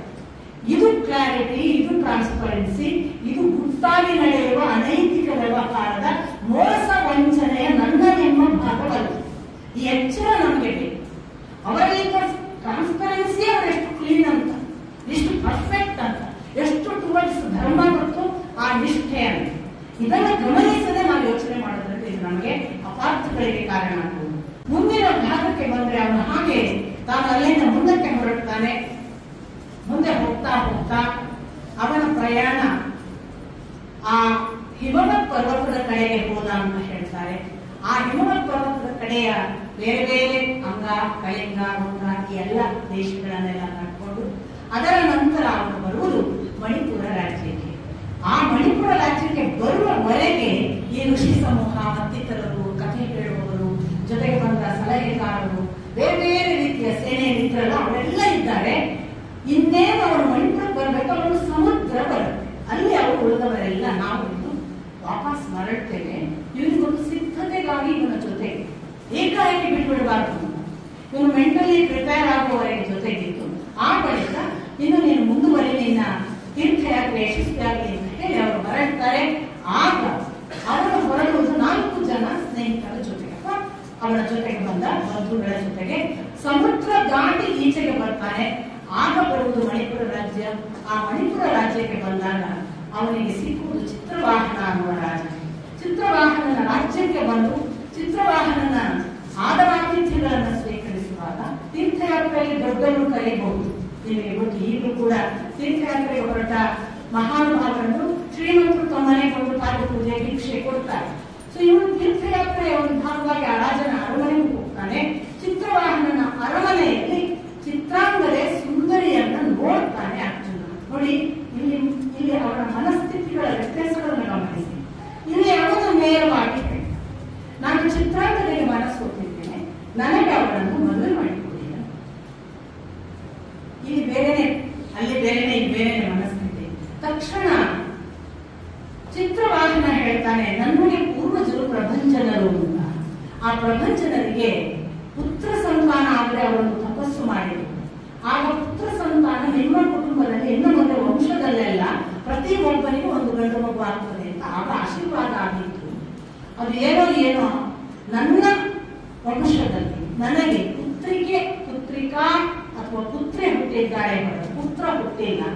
ಪುತ್ರಿ ಮಾತ್ರ ಹುಟ್ಟಿದ್ದರಿಂದ, ಪುತ್ರ ನಿಲ್ಲವಾದ್ದರಿಂದ ನಾನು ಇವಳನ್ನು ಪುತ್ರಿಕಾ ಅಂತ ನಾನು ಭಾವಿಸ್ತೇನೆ. ಪುತ್ರಿಕಾ ಅಂತ ಯಾರನ್ನು ಭಾವಿಸುವುದು ಅಂದ್ರೆ, ಯಾವ ಹೆಣ್ಣು ಮಗಳಿಂದಲೇ ಅವನ ವಂಶ ಮುಂದುವರಿಬೇಕೋ ಅವಳನ್ನು ಪುತ್ರಿಕಾ ಅಂತ ಭಾವಿಸಲಾಗ್ತಿತ್ತು. ಅಂದ್ರೆ ಅವಳು ಮದುವೆ ಮಾಡಿಕೊಟ್ಟಾಗ ಅವಳ ಗಂಡನಿಂದ ಪಡೆದ ಮಗನನ್ನು ಇವರು ತನ್ನ ಮುಂದಿನ ವಂಶಕ್ಕೆ ಬೆಳವಣಿಗೆಗೆ ಇರುವವನು ಅಂತ ಸ್ವೀಕರಿಸ್ತಾರೆ.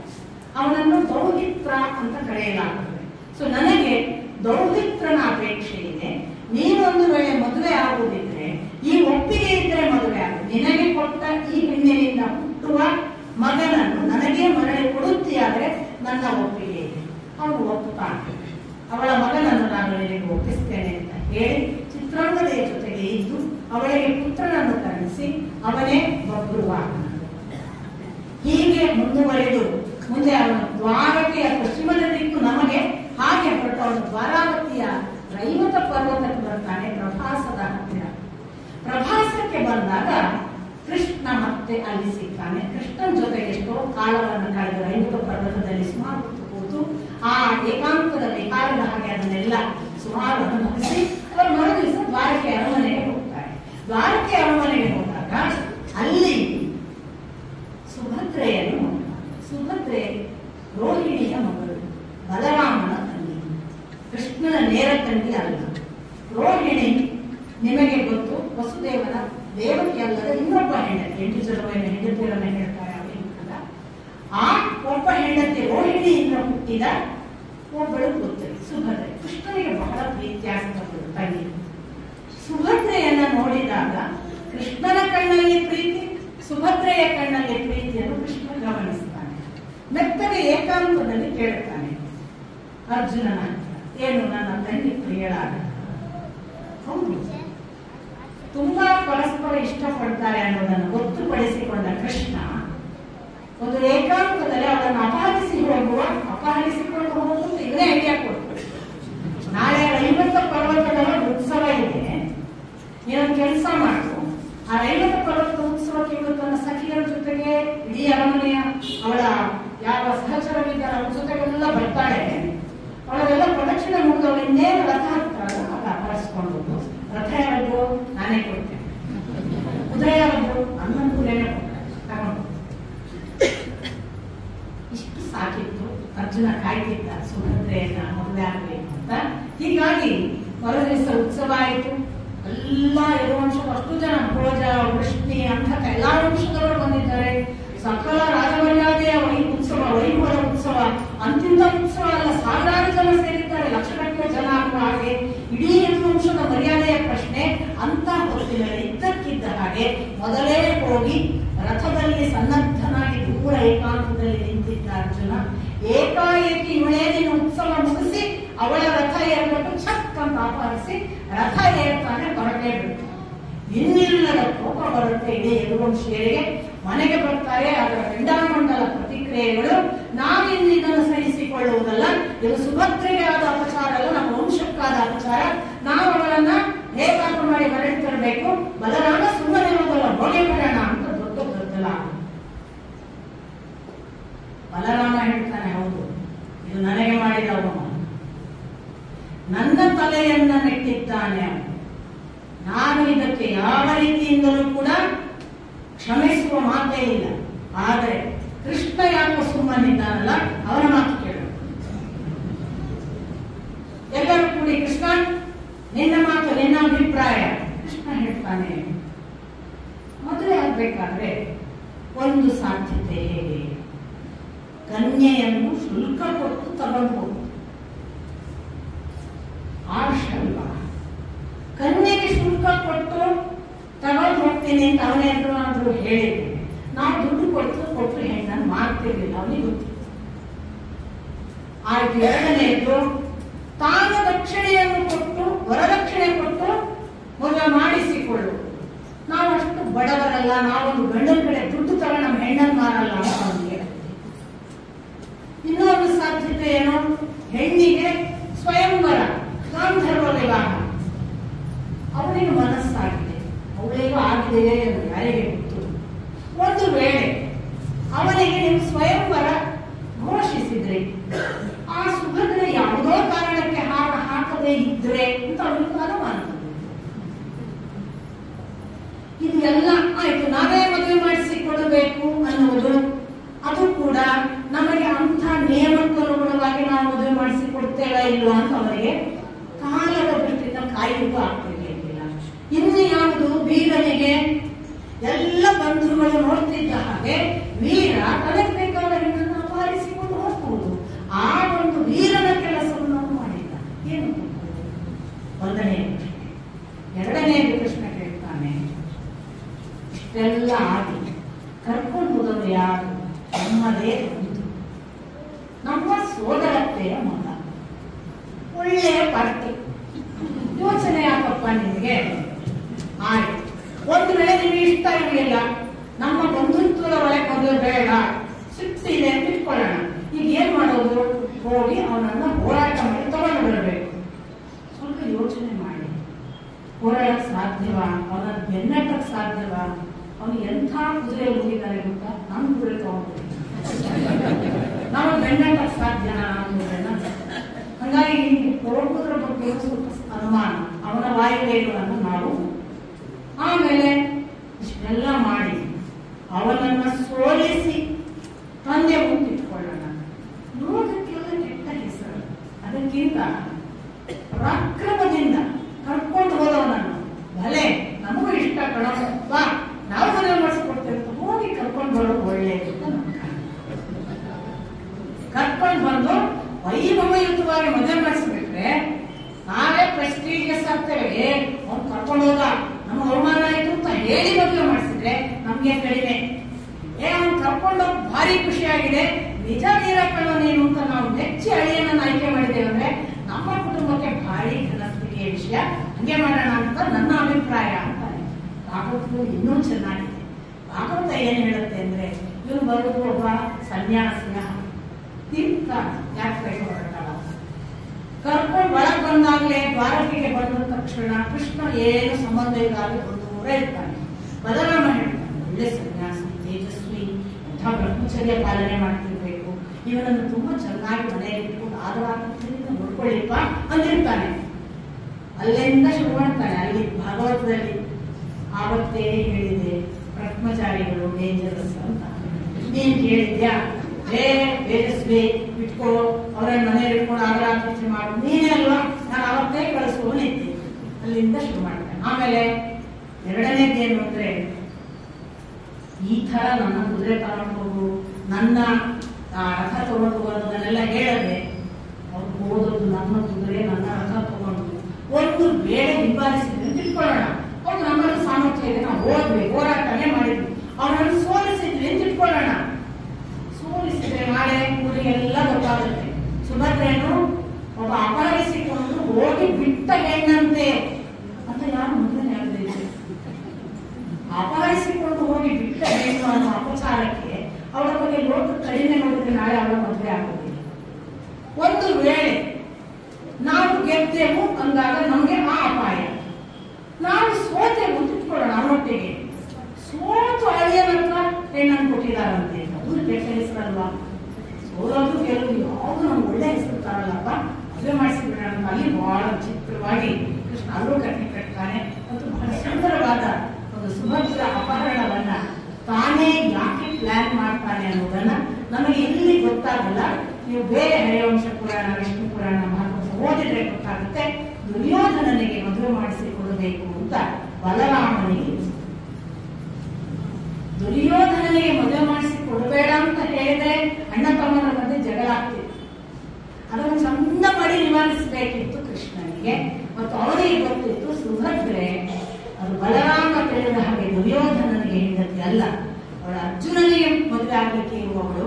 ಆದ್ರಿಂದ ಅರ್ಜುನನಿಗೆ ಮದುವೆ ಮಾಡಿಸಿಕೊಡುವಾಗ ಹೇಗಾದ್ರೂ ಒಂದು ತಂತ್ರ ಪುಟ ಹೂಡಬೇಕು ಅನ್ನೋದು ಕೃಷ್ಣನ ಲೆಕ್ಕಾಚಾರ ಬಹಳ ಸುಂದರವಾಗಿ ನಡೆದು ಮುಂದೆ ಅವರನ್ನು ಕರ್ಕೊಂಡು ಬಂದು 1 ವರ್ಷ ದ್ವಾರಕೆಯಲ್ಲೇ ಉಳಿಸಿ ಅವರಿಗೆ ಬಹಳ ವೈಭವಯುತವಾಗಿ ಅವರಿಗೂ ಕೂಡ ಸಾಕಷ್ಟು ಉಡುಗೊರೆಗಳ ಸಹಿತ ದ್ವಾರಕೆಯಿಂದ ಅವರನ್ನು ಮತ್ತೆ ಮರಳಿ ಆ ಖಂಡವ ಪ್ರಸ್ಥದವರೆಗೆ ಬಿಟ್ಟು ಬರುವ ಈ ಅಪಹರಣಕ್ಕೆ ಬಂದು ಬಹಳ ಚೆನ್ನಾಗಿದೆ. ಯುಧಿಷ್ಠಿರನ ಅನುಮತಿ ಕೇಳೋದಾಗ್ತದೆ.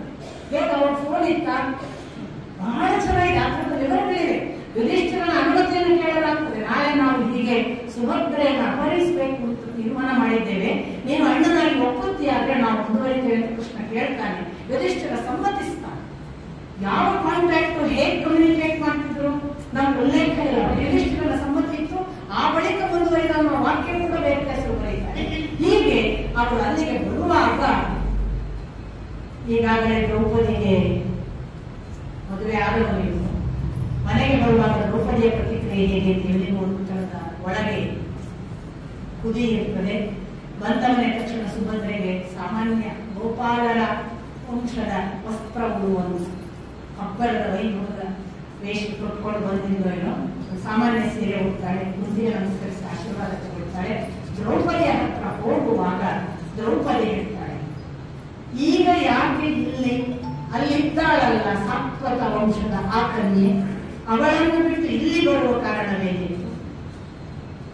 ಮತ್ತು ಬಹಳ ವಿಶೇಷ ಮಾತು ಹೇಳ್ತಾಳೆ, ಒಂದು ಹೊರೆಗೆ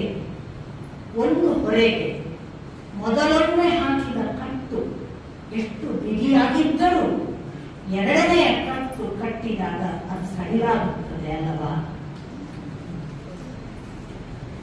ಒಂದು ಹೊರೆಗೆ ಮೊದಲೊಮ್ಮೆ ಹಾಕಿದ ಕಟ್ಟು ಅದೆಷ್ಟು ಬಿಗಿಯಾಗಿದ್ದರೂ ಎರಡನೆಯ ಕಟ್ಟು ಬಿಗಿಯುವ ವೇಳೆಗೆ ಅದು ಸಡಿಲವಾಗುತ್ತದೆ ಅಲ್ವಾ? ಕೃಷಿಕರಿಗೆ ಗೊತ್ತಾಗ್ತದೆ. ಒಂದು ಒಳ್ಳೆ ಮೇಲಿನ ಹೊರೆಗೆ ಒಂದು ಫಸ್ಟ್ ಕಟ್ಟಿರ್ತದೆ, ಇನ್ನೊಂದು ಹಗ್ಗ ಕಟ್ಟುವಾಗ ಫಸ್ಟ್ ಸ್ವಲ್ಪ ಲೂಸೆ. ಅವಳು ಅದನ್ನು ಉದಾಹರಣೆ ಕೊಡ್ತಾಳೆ, ಈ ಬಂಧ ಸಡಿಲಾಯಿತು ಅಂತ. ಇಲ್ಲ ನೋಡ್ತದೆ, ನನಗೆ ಯಾವತ್ತೂ ಕೂಡ ನೀನು ಪರಮ ಪೂಜ್ಯಳೆ, ಅಷ್ಟೇ ಪ್ರೀತ್ಯಾಸ್ಪದರು, ನನಗೆ ಯಾವ ಪ್ರೇಮ ಭಾವದಲ್ಲಿ ವ್ಯತ್ಯಾಸ ಇಲ್ಲ ಅಂತ ಅರ್ಜುನ ಅಷ್ಟೇ ಕ್ಷಮಾಭಾವದಿಂದ ಕೇಳ್ತಾನೆ. ಸುಭದ್ರೆ ನಮಿಸಿ ಆಶೀರ್ವಾದ ಬೇಡ್ತಾಳೆ. ಸದಾ ನಿಮ್ಮ ಅಧೀನಳಾಗಿ ನಿಮ್ಮ ಸೇವೆ ಮಾಡುತ್ತಿರುತ್ತೇನೆ ಅಂತ ನಮಸ್ಕರಿಸುವಾಗ ನಿನ್ನ ಗಂಡ ಶತ್ರು ರಹಿತನಾಗಲಿ ಅಂತ ಆಶೀರ್ವಾದ ಮಾಡ್ತಾನೆ. ಇನ್ನೊಂದು ನಮ್ಮ ಅಪ್ಪ ಬಹಳ ಬಹಳ ಬಾರಿ ಉಲ್ಲೇಖ ಮಾಡ್ತಾರೆ. ದ್ರೌಪದಿ ಬಹಳ ದೊಡ್ಡ ವಿದುಷಿ, ಅರ್ಥಪೂರ್ಣವಾಗಿ ಆಶೀರ್ವಾದ ಮಾಡ್ತಿದ್ರು. ಅದರಲ್ಲಿ ಎಲ್ಲ ಅರ್ಥಗಳೇ ಇರ್ತಿದ್ರು. ಏನು ಆಶೀರ್ವಾದ ಮಾಡ್ತಾನೆ ಅಂದ್ರೆ, ನಿನ್ನ ಗಂಡನಿಗೆ ಎಂದೂ ಶತ್ರುಗಳಿಲ್ಲದಂತೆ ಆಗಲಿ ಒಂದು ಆಶೀರ್ವಾದ, ನಾನು ಆಶೀರ್ವಾದಿಸಿದಂತೆ ನಾಳೆ ನೀನು ಆಶೀರ್ವದಿಸುವ ಪರಿಸ್ಥಿತಿ ಬಾರದು. ಇನ್ನೊಬ್ಬ ಹೆಂಡತಿ ಬಾರದೆ, ನಾನು ಆಶೀರ್ವದಿಸಿದಂತೆ ನಾಳೆ ನೀನು ಆಶೀರ್ವದಿಸುವ ಪರಿಸ್ಥಿತಿ ನಿನಗೆ ಬಾರದಿರಲಿ ಅಂತ ಆಶೀರ್ವದಿಸಿದ್ರು. ಸ್ವಲ್ಪ ಅನ್ಯೋನ್ಯವಾಗಿದ್ರು. ಈ ಭಾಗ ಒಂದು ಹಂತದ ಅರಮನೆಯ ಅದ್ಭುತ ಭಾಗ ಮುಗಿಸಿದ ನಂತರ ಕೃಷ್ಣ ಬಂದಿದ್ದಾನೆ. ಮತ್ತೆ ಕೃಷ್ಣ ಬಿಡುದೇ ಇಲ್ಲ ಅರ್ಜುನನ ಜೊತೆಗೆ. ಈ ಬಾಂಧವ್ಯವನ್ನು ನೀವು ಗಮನಿಸಬೇಕು. ಕೃಷ್ಣ ಪ್ರೇಮ ಅರ್ಜುನನ ಜೊತೆಗೆ ನಿರಂತರವಾಗಿ ನಮಗೆ ಪ್ರಶ್ನಾರ್ಥಕ ಆಗುವ ಹಾಗೆ ಇದೆ ಅಂತ ಗೊತ್ತಾಗುತ್ತೆ. ಮುಂದೆ ಅವರೊಂದು ದಿನ ತಮ್ಮಷ್ಟಕ್ಕೆ ತಾವು ಯಮುನಾ ನದಿ ದಡಕ್ಕೆ ವಿಹಾರ ಹೋಗೋಣ, ತುಂಬಾ ಬೇಸಿಗೆ, ಸ್ವಲ್ಪ ಗಾಳಿ ತಗೋಣ ಅಂತ 1 ಜನರ ಜೊತೆ ಹೋಗೋಣ ಅಂತ ಹಾಗೆ ಇಬ್ರು ಹೋಗ್ತಾರೆ. ಆಗ ಅಲ್ಲೊಬ್ಬ ಬಹಳ ವಿಶೇಷ ತೇಜಸ್ಸಿನ ಬ್ರಾಹ್ಮಣ ಒಟ್ಟು ಕಾಣಿಸಿತು. ಅಂತಿಂಥ ತೇಜಸ್ಸಲ್ಲ, ಅವನ ಮುಖ ನೋಡಿದ್ರೆ ಅಗ್ನಿಯ ತೇಜಸ್ಸು, ಪ್ರಖರ ತೇಜಸ್ವಿ ಬೆಳಕಿನ ರೂಪ, ಜಟೆ ಮತ್ತು ಗಡ್ಡ ಧಾರಿ, ಮಲ್ಕಲ ಮಾತ್ರ ಹುಟ್ಟಿದ್ದಾನೆ. ಒಳ್ಳೆಯ ವಿಶೇಷ ತಪಸ್ವಿಯ ಹಾಗೆ ಕಮಲ ದಳವೇ ಅರಳಿ ನಿಂತ ಮುಖ ಎಲ್ಲ ಇರುವ ತೇಜಸ್ವಿ ಒಬ್ಬ ಬ್ರಾಹ್ಮಣ ಬಂದದ್ದನ್ನು ನೋಡಿ ಎದ್ದು ನಿಲ್ತಾರೆ. ಅವನು ಬಂದು ನಿಂತ ತಕ್ಷಣ ಇವರು ನಮಸ್ಕರಿಸಿ ಏನು ಅಂತ ಕೇಳಲಾಗಿ, ನನ್ನ ಅಪೇಕ್ಷೆಯನ್ನು ನೀವು ತೀರಿಸಬೇಕು. ಏನು ನಿನ್ನ ಅಪೇಕ್ಷೆ? ನಾನು ಅಗ್ನಿ, ನನಗೆ ಒಂದು ವಿಶೇಷ ಖಾಂಡವವನದ ಊಟ ಬೇಕು. ಖಾಂಡವವನದ ಊಟವೇ ಯಾಕೆ ಬೇಕು, ಏನಾಯಿತು ಅಂತ ಜನಮೇಜಯ ಹೇಳ್ತಾನೆ, ಅಗ್ನಿಯ ಅವ ಹೇಳ್ತಾನೆ. ಅದಕ್ಕೆ ಮೊದಲೇ ಅಗ್ನಿ ಹೇಳ್ತಾನೆ ಇವರ ಹತ್ರ, ಕೃಷ್ಣ ಮತ್ತು ಅರ್ಜುನರ ಹತ್ರ, ನನಗೆ ಒಬ್ಬ 100 ಯಾಗ ಮಾಡಿ ಹೊಟ್ಟೆ ತುಂಬ ತಿನ್ನಿಸಿ ಅಪಚನ ಆಗಿದೆ, ಅಜೀರ್ಣದಿಂದ ಒದ್ದಾಡುತ್ತಿದ್ದೇನೆ, ಜೀರ್ಣಕ್ರಿಯೆ ಇಲ್ಲ, ನಾನು ಮಂದ ಜೀರ್ಣಕ್ರಿಯೆಯಿಂದ ಆರೋಗ್ಯ ಕಳಕೊಂಡಿದ್ದೇನೆ, ಮುಖದ ಕಾಂತಿ ಕುಂದುವ ಹಾಗೆ, ಅನಾರೋಗ್ಯದಿಂದ ದೇಹವೆಲ್ಲ ಸೋತ ಹಾಗೆ, ನನ್ನಲ್ಲಿ ಇರುವ ಮೊದಲಿನ ಯಾವ ಕಾಂತಿ ಶಕ್ತಿ ಇಲ್ಲದೆ ಅಗ್ನಿಮಂದವಾಗಿದೆ. ನನ್ನನ್ನು ಮತ್ತೆ ಪುನಶ್ಚೇತನಗೊಳಿಸುವುದಕ್ಕೆ ನನಗೆ ಖಾಂಡವವನದ ದಹನ ಬೇಕು. ನಾನು ಬಹಳ ಬಾರಿ ಪ್ರಯತ್ನಿಸಿದೆ. ಒಂದು ಇಂದ್ರ ಮಯಕರಿಸಿ ಅದನ್ನು ನಿಲ್ಲಿಸುತ್ತಾನೆ, ಅಥವಾ ಹಾವುಗಳು ತಮ್ಮ ಎಡೆಯಿಂದ ನೀರು ತಂದು ಒಗೆದು ನಿಲ್ಲಿಸುತ್ತವೆ, ಮತ್ತೆ ಕೆಲವೊಮ್ಮೆ ಆನೆಗಳು ತಮ್ಮ ಸೊಂಡಿಲಿನಿಂದ ನೀರು ತಂದು ನಿಲ್ಲಿಸುತ್ತವೆ. ಒಂದು ಕಾಡ್ಗಿಚ್ಚುವಾದ ಪ್ರಾಣಿಗಳು ಕೂಡ ಆರಿಸುವುದಕ್ಕೆ ಪ್ರಯತ್ನಿಸುತ್ತವೆ. ನಾವು ಹೇಳಿದ್ರೆ ಪ್ರಾಣಿಗಳೇನು ಮಾಡಲ್ಲ, ಅದಕ್ಕೆ ಕಾಡು ಹೊತ್ಕೊಳ್ತದ, ತಮ್ಮ ಪ್ರಯತ್ನ ನಿಲ್ಲಿಸಲ್ಲ ಅಂತ ಗೊತ್ತಾಗುತ್ತೆ ಇದರಲ್ಲಿ. ಹೀಗಾಗಿ ಅನೇಕ ಪ್ರಾಣಿಗಳ ಮೇಲಿನ ಇಂಧನ ತೊಂದರೆಯಿಂದ ನನಗೆ ಆ ಖಾಂಡವವನ ದಹನ ಮಾಡೋದಾಗಿಲ್ಲ. ಏಕಕಾಲಕ್ಕೆ ಕೃಷ್ಣಾರ್ಜುನರು ಯಾಕೆ ಖಾಂಡವವನವೇ ಅಂತ ಹೇಳ್ತಾರೆ. ಅದೇ ಸಂದರ್ಭದಲ್ಲಿ ಇತ್ತ ಜನಮೇಜಯ ಕೇಳ್ತಾರೆ ವಿಶ್ವಕಾಯ, ಯಾಕೆ ಅವರಿಗೆ ಖಾಂಡವನ? ಆಗ ಶ್ವೇತಕಿ ಅಂತ ಒಬ್ಬ ಋಷಿ ಇದ್ದ. ಅವನಿಗೆ ಯಜ್ಞ ಮಾಡೋದೇ ಒಂದು ಹಠ ಮತ್ತು ಚಪಲ ಅಥವಾ ಪೂಜೆಯ ಭಾಗ. ಅವನು ದಿನಾ ಯಾಗ ಮಾಡೋದು. ಎಷ್ಟು ದಿನ ಯಾಗ ಮಾಡ್ತಿದ್ದ ಅಂದ್ರೆ ಬಹಳ ವಿಶೇಷ ವರ್ಣನೆಗಳಿವೆ. ಪುರೋಹಿತರುಗಳಿಗೆಲ್ಲ ಕಣ್ಣಿಗೆ ಹೋಗಿ ಹೋಗಿ ಹೋಗಿ ಕಣ್ಣು ಕಾಣಿಸದ ಸ್ಥಿತಿ ಬಂತು. ನಿತ್ಯ ಕಲಿಯೋನು ಕಡೆ ಎಲ್ಲಿವರೆಗೆ ಪರಿಸ್ಥಿತಿ ಬಂತು ಅಂದ್ರೆ ಪುರೋಹಿತರೆಲ್ಲ ಅವನು ಎಚ್ಚರಿಕಂತ ಇಲ್ಲ, ಕುಸುತ್ತಿಲ್ಲ, ದಣಿವಾಗಿದೆ, ಬರಕ್ಕಾಗಲ್ಲ, ನಿರಾಕರಣೆ ಶುರು ಮಾಡಿದ್ರು. ಇವನಿಗೆ ಯಾವ ಹಂತ ಬಂತು ಅಂದ್ರೆ ಯಾರು ಕೂಡ ಯಜ್ಞಕ್ಕೆ ಕರೆದ್ರೆ ಪುರೋಹಿತರಿಲ್ಲ. ಇವ್ರು ದಿನ ಮಾಡ್ಬೇಕು ಅಂತಾನೆ, ದಿನ ಅವನು ತಯಾರು ಮಾಡ್ತಾನೆ ಸಂಬಾರ ಪದಾರ್ಥಗಳನ್ನು, ಯಜ್ಞ ಮಾಡಿಕೊಳ್ಳುವ ಋತ್ವಿಜರಿಲ್ಲ. ಇದು ಬೆಳೀತು ಬೆಳೀತು ಇವನ ಅಪೇಕ್ಷೆ ಎಷ್ಟಿದೆ ಅಂತಂದ್ರೆ ತಾನು ಯಜ್ಞ ಮಾಡ್ಬೇಕು, ಯಜ್ಞ ಮುಗಿಸ್ಬೇಕು, ಏನು ಮಾಡಿದ್ರು ಆಗೋದಿಲ್ಲ, ಋತ್ವಿಜರುಗಳು ಕೈ ಕೊಡ್ತಿದ್ದಾರೆ ಅಂತಂದಾಗ ಅವನಿಗೆ ಒಂದು ಹಠ ಬೆಳೀತದೆ. ನಾನು ಋತ್ವಿಜನನ್ನು ನನ್ನ ತಪಸ್ಸಿನ ಮೂಲಕ ಸಂಪಾದಿಸ್ತೀನಿ. ಅವನೊಂದು ತಪಸ್ಸಿಗೆ ನಿಲ್ತಾನೆ. ಅಂತಿಂಥ ತಪಸ್ಸಲ್ಲ, ಅವರು ಮಾಡಿದ ತಪಸ್ಸು ಎಷ್ಟೋ ದಿನ ಗೆಡ್ಡೆಗೆಣಸುಗಳು, ಎಷ್ಟೋ ದಿನ ಬರೇ ಹಣ್ಣು ಸೇವನೆ, ಅದಾಗಿ 6 ತಿಂಗಳು ಕೈ ಮೇಲೆ ನಿಂತುಕೊಂಡು ನಿಂತ ಕಲ್ಲಿನಂತ ತಪಸ್ಸು. ಈ ದುಷ್ಟರು ತಪಸ್ವಿಗಳು ಮಾಡುವ ತಪಸ್ಸಿನ ವಿವರಣೆಯನ್ನೇ ನೀವು ಓದಬೇಕು. ಯಾಕೆ ಅಂಥ ತಪಸ್ಸು ಮಾಡಿದ್ರಿಂದ ಭಗವಂತ ಹೋಗಿದ್ದಾನೆ ಅಂತ ಗೊತ್ತಾಗುತ್ತೆ. ನಮ್ದು ಒಂದು ದಿವಸ ಉಪವಾಸ ಕುತ್ಕೊಳ್ಳೋಕೆ ಸಾಧ್ಯ ಇಲ್ಲ. ಮತ್ತೆ ಈಗ ಕೂತಿದ್ದೇನೆ, ನನಗೆ ಅರ್ಧ ಗಂಟೆ ದಿನ ಧ್ಯಾನ ಮಾಡ್ತೇನೆ, ನನಗೆ ದೇವರೇ ಕಾಣಲ್ಲ ಅಂತ ನಮ್ಮದು ದೊಡ್ಡ ಅರ್ಥ. ಅವರು ಯಾವ ಪರಿ ಮಾಡ್ತಿದ್ರು ಅಂತ ಎರಡನೇ ಕಷ್ಟದ ತಪಸ್ಸು ಹೇಗಿತ್ತು ಅನ್ನೋ ಕಾರಣಕ್ಕಾಗಿ ಅದು ಓದಿ, ಒಬ್ಬ ಧ್ರುವ ಎಂತೂ ತಪಸ್ಸು ಮಾಡಿದ್ರು ಅನ್ನೋ ಕಾರಣಕ್ಕಾಗಿ ಭಗವಂತನನ್ನ ನೋಡಿ, ಒಬ್ಬ ಪ್ರಹ್ಲಾದನ ತಪಸ್ಸು ಎಂಥದ್ದು ಅನ್ನೋದಕ್ಕಾದರೂ ಆ ವೇದವ್ಯಾಸರ ವಿವರಣೆಗಳನ್ನೆಲ್ಲ ಓದಬೇಕು. ಯಾಕಂದ್ರೆ ತಪಸ್ಸು ಅಂದ್ರೆ ಸಣ್ಣ ವಿಷಯ ಅಲ್ಲ. ಆ ಥರ ತಪಸ್ಸು ಮಾಡಿದಾಗ ಸಾಕ್ಷಾತ್ ರುದ್ರನನ್ನು ಒಲಿಸಿಕೊಳ್ಳಿಕ್ಕೆ ಹೋಗ್ತಾನೆ. ಅವನು ರುದ್ರನನ್ನು ಒಲಿಸಿಕೊಂಡು ಏನ್ ಕೇಳ್ತಾನೆ ಅಂದ್ರೆ, ನನಗೆ ನೀನೇ ಋತ್ವಿಜನಾಗಿ ಬಾ, ನನಗೆ ಯಾರು ಬರ್ತಿಲ್ಲ. ಶಿವ ಹೇಳ್ತಾ ನಾನು ನಿನ್ನ ತಪಸ್ಸಿಗೆ ಮೆಚ್ಚಿದ್ದೇನೆ, 12 ವರ್ಷ ಅರ್ಜಧಾರೆಯ ತರ ಯಜ್ಞೇಶ್ವರನನ್ನು ಕಾಯಿ. ಅರ್ಜಧಾರೆ ಅಂದ್ರೆ ತುಪ್ಪವನ್ನ ಹೀಗೆ ಬಿಟ್ರೆ ಅದು ಬ್ರೇಕ್ ಆಗಲ್ಲ ಅನ್ನೋದು, ಆ ತರ ಕಂಟಿನ್ಯೂಟಿ ಇರಬೇಕು. ಅಂದ್ರೆ ಎಲ್ಲ ನಾನ್ ಸ್ಟಾಪ್ ಯಜ್ಞೇಶ್ವರ ಉಳಿತಾನೆ ಇರ್ಬೇಕು 12 ವರ್ಷ. ಆ ಪರಿ ಯಜ್ಞವನ್ನು 12 ವರ್ಷ ಒಬ್ಬನೇ ಮಾಡು, ಅಗ್ನಿ ಆಗದ ಹಾಗೆ ಮಾಡಿಕೊ.